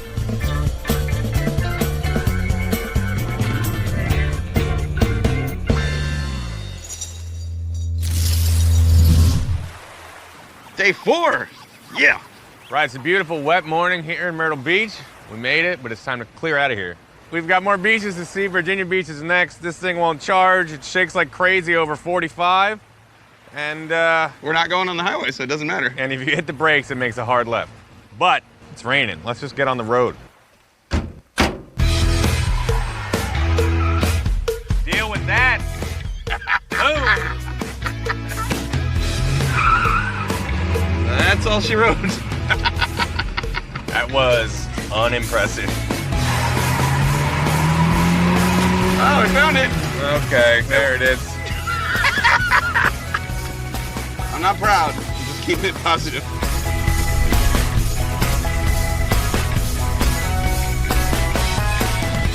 We need another battery. But surprisingly, that's all this thing needs. So this is battery number 4 at $80 a pop. That's $320. This is still better than renting a car. This quick release battery hold down is genius. Yep. Dude, if Great. we don't get this battery changed in the next 18 seconds, we're gonna lose the shop. Yep. Every other car show, take one. Dudes, if we don't sell this car, we're gonna lose the shop! Okay. Hey, you know what we haven't done all week is check the oil. There's nothing on this, dude. Where did it go? It doesn't smoke. There's absolutely nothing on the dipstick. And if you remember when we started this journey, the oil was all the way up here. And we guesstimated that was about 12 quarts, which was 8 too many. So we drained it all, changed it, put it back in. Well, there's nothing on here now. I don't know where it went though, because it doesn't really leak that much. It used to smoke, and now it doesn't. It doesn't So we smoke. fixed it. Well, I guess when the oil's gone, there's nothing to smoke, right? There you go. All right. She's lubing now. A little more than before, that's all we can hope for. Dude, we were so close to killing this thing. There was absolutely nothing on the stick. Amazing. And it was still going. We're still getting like 38 miles to the gallon.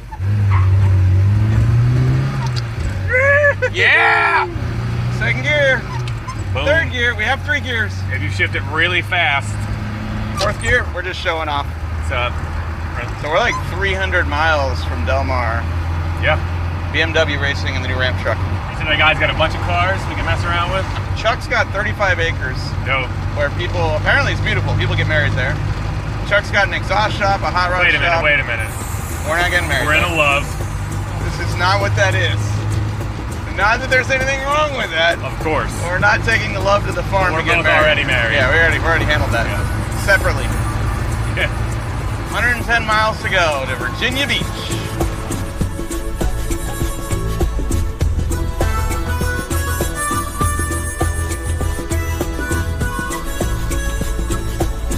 All right, we've been cruising all day. About to bust into our next state. It's rolling. Look, there's North Carolina. There it is. North Carolina. Oh, welcome to it. It's our last state before Maryland. I feel like if we can get to Virginia today, we're in good shape. Well, it's right there.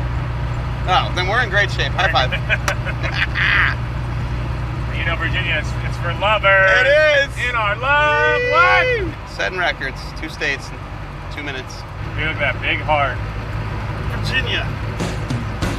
Wait a minute. I thought we were in Virginia already. Yeah, I think we went around a corner into North Carolina and then back into Virginia.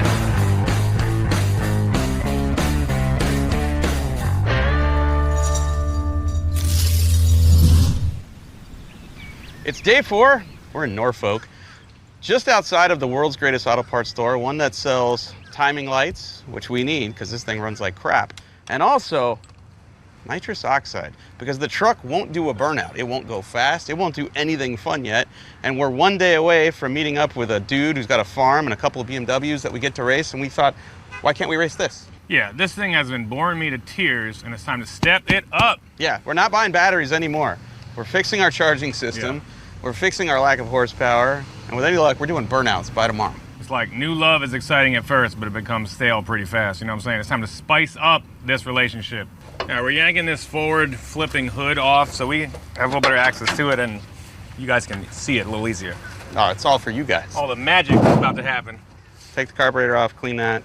Yeah. Make our own adapter for our nitrous nozzle to go under it. And so I will work on alternator and carburetor if you want to start installing nitrous.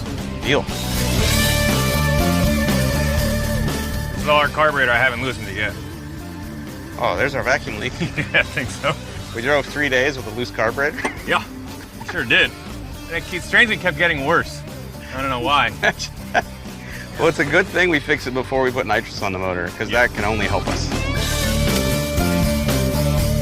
Yeah, we're gonna clean this thing up. Angelo took the carb off.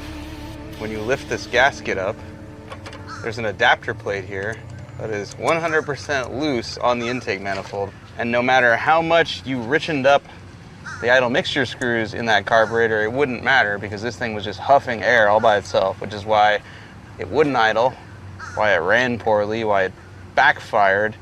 We got the carburetor apart. I'm into the bowl here. It's pretty gross and grimy. There's all sorts of junk. I'm gonna pull all the jets out, let them soak, make sure that they run free, there's nothing in them, and then I'll just scrub the bowl out and hope for the best. It's gotta be better than it was. Let's make it run perfect and then blow it up.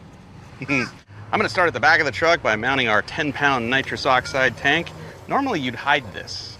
We're just showing off. These are the floats. I cleaned them up. They're like little brass balloons. Sometimes they're plastic. You have to be super careful not to pierce them or they won't float. Basically, as gas comes into the bowl, they start to float, and you can see this little needle valve. They lift that up and close off the flow of fuel, basically regulating how much fuel stays in that bowl so your carburetor can suck it in as needed. It's a little reservoir. At the back end of our nitrous system is the 10-pound nitrous bottle that stores the liquid nitrous. Front end is where the party happens. This little nozzle is where the fuel and nitrous are injected. They merge right here, turn 90 degrees, and go into your intake manifold. This is meant to go directly into your intake manifold, either in front of or behind the throttle body, depending on whether you're carbureted or fuel injected. We don't have that option here. All we've got to do is drill and tap this pipe plug, because it's a 90-degree nozzle, thread that in there. Everything is pointed exactly where it needs to go, right here into the plenum, and distributed to all 4 cylinders of Fury. Cutting some threads in it.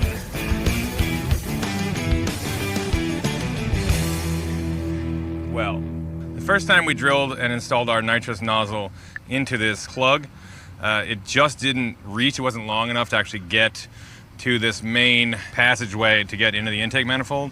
But now we decided just to drill into the body of this thing, and as you can see, it's perfect. Yeah, man. All 50 horses galloping right out of here.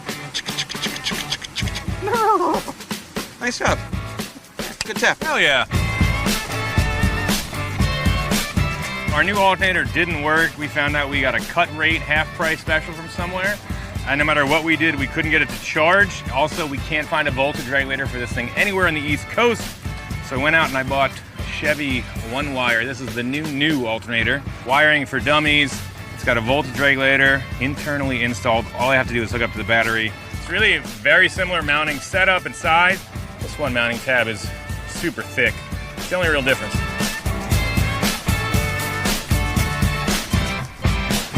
So this is why nitrous rules. It doesn't matter if you have a Chevy Love or a Nissan GTR.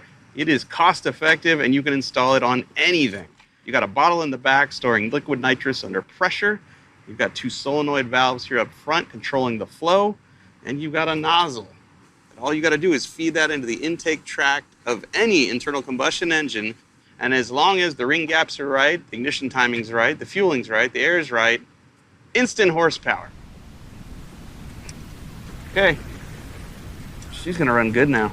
So I've just about got this Chevy alternator crammed into this Isuzu engine, but It looks like it's about to start pouring. We've got this thing all apart, and we can't drive it. And we are about to be screwed.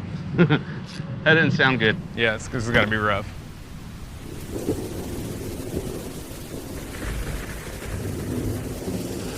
Oh my God, dude! It's moving the truck! I got it! Let's go for the belt! Okay, I got the belt. Put it on! Wait, I'm still tightening. Wow! Do I have to hold anything on the back or no? That's it. Done. All right, we leave the hood. Yeah. We'll come back tomorrow if it's still here. Oh my God! Try to start it, because it's gonna have to crank forever. We're gonna be screwed. Okay. I just gotta fill the bowls. Starting fluid? Yeah. Oh my God. Oh man, I hope all the work we did actually functions. All right, start it!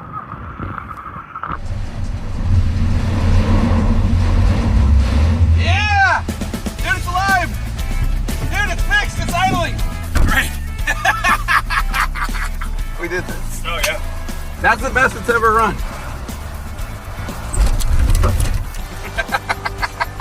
Please don't do that. Let's put the hood in the back. We're never gonna get it back. All right. Here, we'll put this on top of it.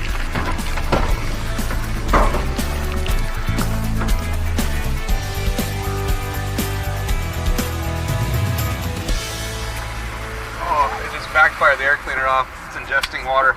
We're not gonna. Oh, it's unhappy. Dude, it doesn't. Oh. No, just run it over. It's dead. It won't run, dude. I'm out. That's it for me. Roadkill out. Could be worse. You know what the great thing about being this wet is? You can take a leak and nobody will know. You actually warm yourself up. When you get caught in a monsoon like we did, and you're unable to bolt the hood of your Chevy Love back on, and you have an open air filter, what happens? The motor ingests a lot of water, and it can't burn that water, nor can it compress it. So it fills up the combustion chambers, and then the motor hydrolocks. And then you pull your dipstick out and you go, wow, there's way too much milkshake in there. So now we get to do another oil change, another spark plug change, and then we get to cross our fingers that the 2 or 3 minutes of running around in the rain didn't actually bend a rod or mangle this engine. I think whatever done is done. But let's see. Ready? Yeah, let's find out. There's either no compression or no water, one or the other. So I feel good about this. All right, so now we'll jack it up, drain the oil out of it, whatever milkshake was in there, put fresh spark plugs in it. Fresh oil. Fresh oil, try to find bolts to bolt our hood back on. And Yeah, I found should be okay if we didn't bend all the rods in it.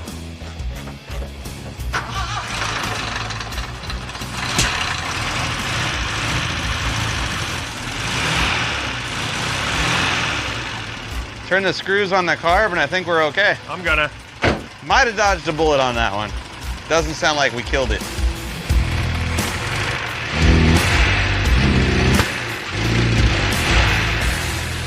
Yo, milkshake percolating out of the breather. We've changed the oil, we've changed the spark plugs, just fired it up and it ran great for about 10 seconds and then it just started going south. It's a fuel problem. Fuel delivery, dog. Yeah.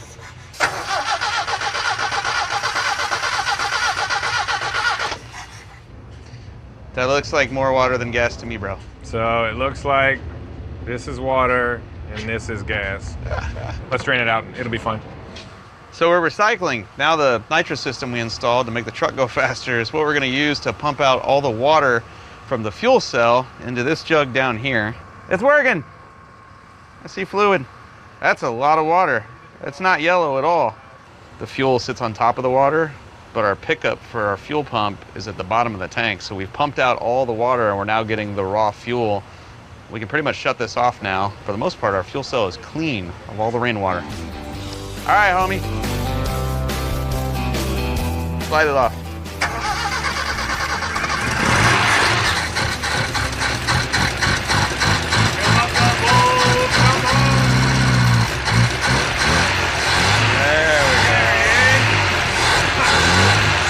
It needs some tweaking. That's enough to get us to a hotel, though.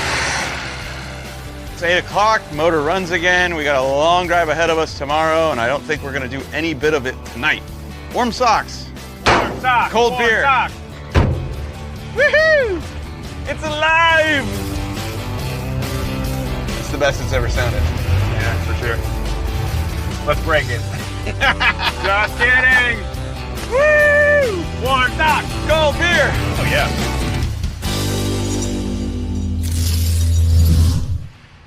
Yo, it's day 5. Yesterday was bananas. And then we woke up this morning to a truck that flat out would not run.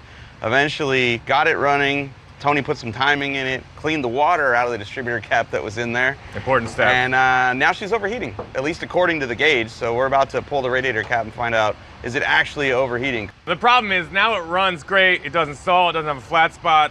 Yeah. It idles. It runs great. The brakes are downright dangerous. We've got one floppy wiper. It's not even hot, dude. All right, so we ignore the gauge and we ride on. Let's ride. Are we on the bridge already? We are, man. It just goes and goes and goes. Look, there's the beach. Yeah. Humans built this. Oh man, this is cool. It's wild. I think in the middle it dips up, but it rides out forever. 17 miles of ocean crossing on where we just drive across it. And if this bridge wasn't here, it would be like another 2 hours the other way, I think. No, it goes, it's like a huge peninsula. It would be like a 4 or 5 hour drive to go up and back down to the tip. Oh, and there's a tunnel. Oh yeah. Okay, It's a bridge tunnel. This is the Chesapeake Bay Bridge Tunnel. Yeah, we're coming from Virginia, going to the southern tip of Maryland, but We're going under. yeah. Oh, that's sick.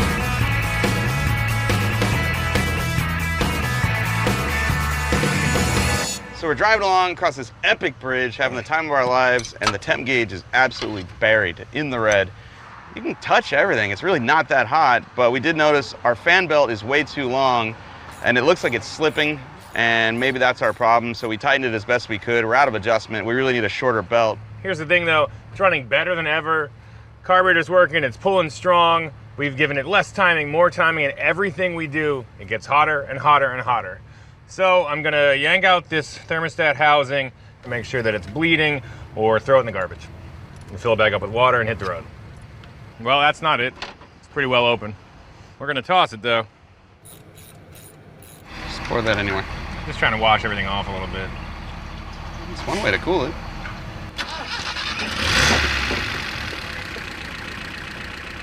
The factory calls for 8 to 10. Take one out. See if it helps. Take 1 degree out? Yep. Yeah, all right. All right, so maybe with less timing in it, it won't run as hot, because it looks like it had a little bit more than it wanted from the factory. Okay.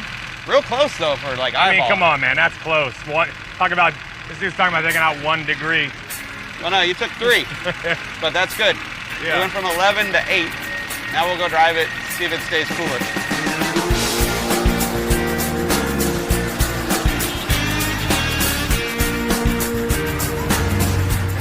Off the H, I don't know. Start. It's above the line, like the operating zone. We're just making more horsepower now, that's all. Yeah. That poor engine's also trying to contain all those ponies. They're just trying to get out.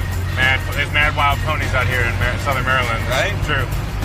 It was above the red line before. Red line's here, we were above it. Now we're below it. You don't want to be in the red, you want to be in the black. Yeah. Let's do this.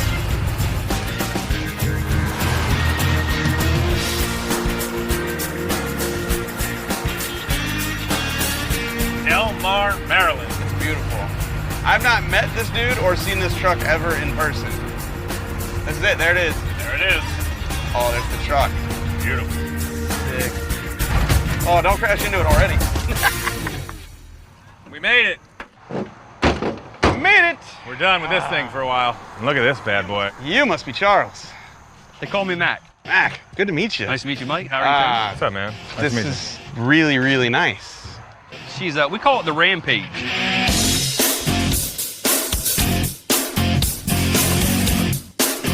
The Rampage. Yeah. I love it. I get it. I have this for you. Ooh. And my ramp truck in trade. I don't even need to test drive it. I already know it's nicer than what I got. The big block, 454. I like those. Hell yeah. Sounds good. It sounds better than my dad's old motorhome. Hell yeah. Has it got AC? At 60 miles an hour with the windows down, she's got great AC. Has it got a winch? No. All right, perfect. I love it. It looks awesome. Blank canvas. I love this. Is that the BMW? Yeah, that's the Kingston and the Trashy Panda. Trashy Panda. Trashy Panda's my favorite. Yeah, and then I understand there's some kind of dirt racetrack and some BMWs we're allowed to drive. Yeah, so me and a bunch of my friends have tried to do something called the Rambler Rally on the farm. Just get a bunch of cars, and coincidentally we got some BMWs. We welded the rears up and gutted them out, and you know, we just like having fun on the farm. Well, we made it. Drove over 700 miles in the love here to Del Mar, Maryland, home of our new friend Mac. I just traded a ramp truck for a ramp truck. Look at it. This is the greatest front end in the history of automotive technology, and I can haul things on the back of it. Yes, just like the old ramp truck, except this has way more style. I'm gonna go home and have fun with it, just as soon as I wax Tony in a BMW with the Chevy Love. Okay, this is the Rambler Rally on the farm. Essentially, you go down, you make a left, do a U-E, make a right, and come back straight. Not that hard.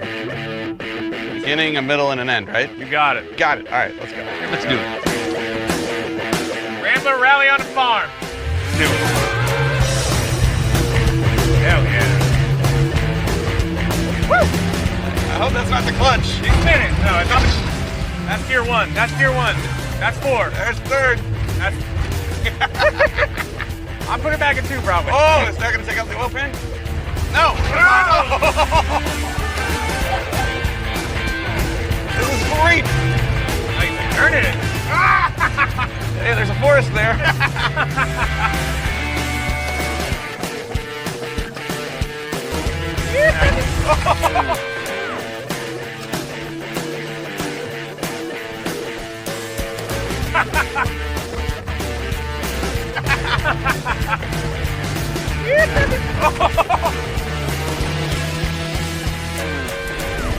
Hell yeah. You got it. Oh my God. Wait. I want to be done. Oh, got it. You got it. Foot brake. Foot brake. Woo. Nice job at the end. Solid. All right, I'm gonna opt out of the rest of these. If there's I'm good with that one run. That'll do it for me, guys. That was amazing. Honestly, I was scared out of my mind. Time to do some real driving. And if you know anything about me, I will race anything, anywhere, at any time. And Mac's got a couple of these BMWs laying around. They're just E36 Beamers, which are great little chassis cars. We're gonna hit it, and we're gonna hit it hard. 3, 2, here we go. Oh, this is great. It rides good. Oh, yeah.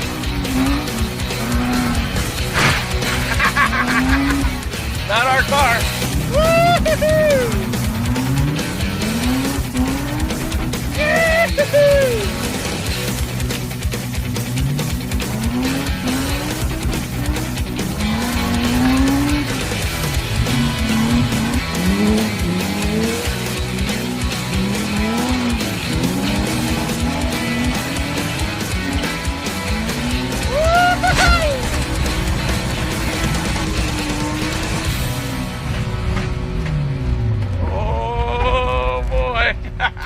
That was amazing. I don't even care about the nitrous anymore on the 4-cylinder. I want the BMW drivetrain in the love. Best day at work ever. That was insane. Dude, I love driving cars, especially in the dirt. It's the best. Oh, I love it. It's my favorite thing in the world. Oh, I need this in my life. I need the farm, the field, the racetrack. I need one of these. Yeah. I'm not into the envelope at all. I want this drivetrain in our love. So you're saying you want to marry it to your love. Love leads to marriage. It's just how things work in the world. Let's do it. Yeah. But not right now, though, because we have one last thing to do with that Chevy Love, and that is blow it sky high. Death by nitrous. When you're ready to open. All right.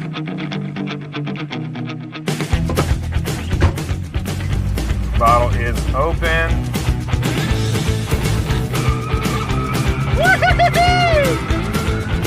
Oh, there we go. There it is. Nitrous! Keep going. Hell yeah! Oh, it's rattling. It's rattling. Do it! Oh my God. Kill it! Kill it! Hell yeah! Temp gauge is reading fine, right around H where it normally is. Oh, that's where it lives. Woo! This is the longest nitrous shot in the history of mankind. I just twisted the wires together. Forget it. Hold it. Hold it. I think that's the whole bottle. All right. What? Yeah.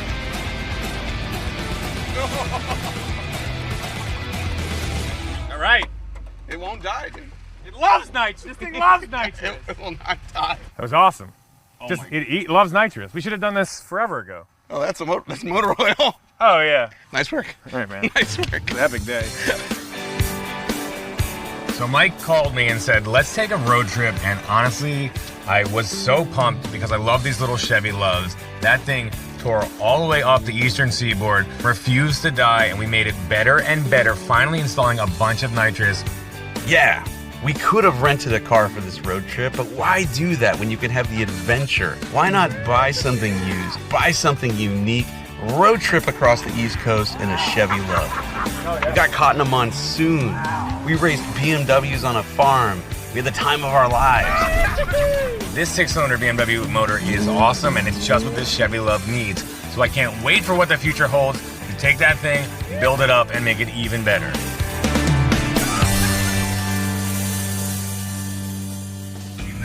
One more, hold on. We're not done yet.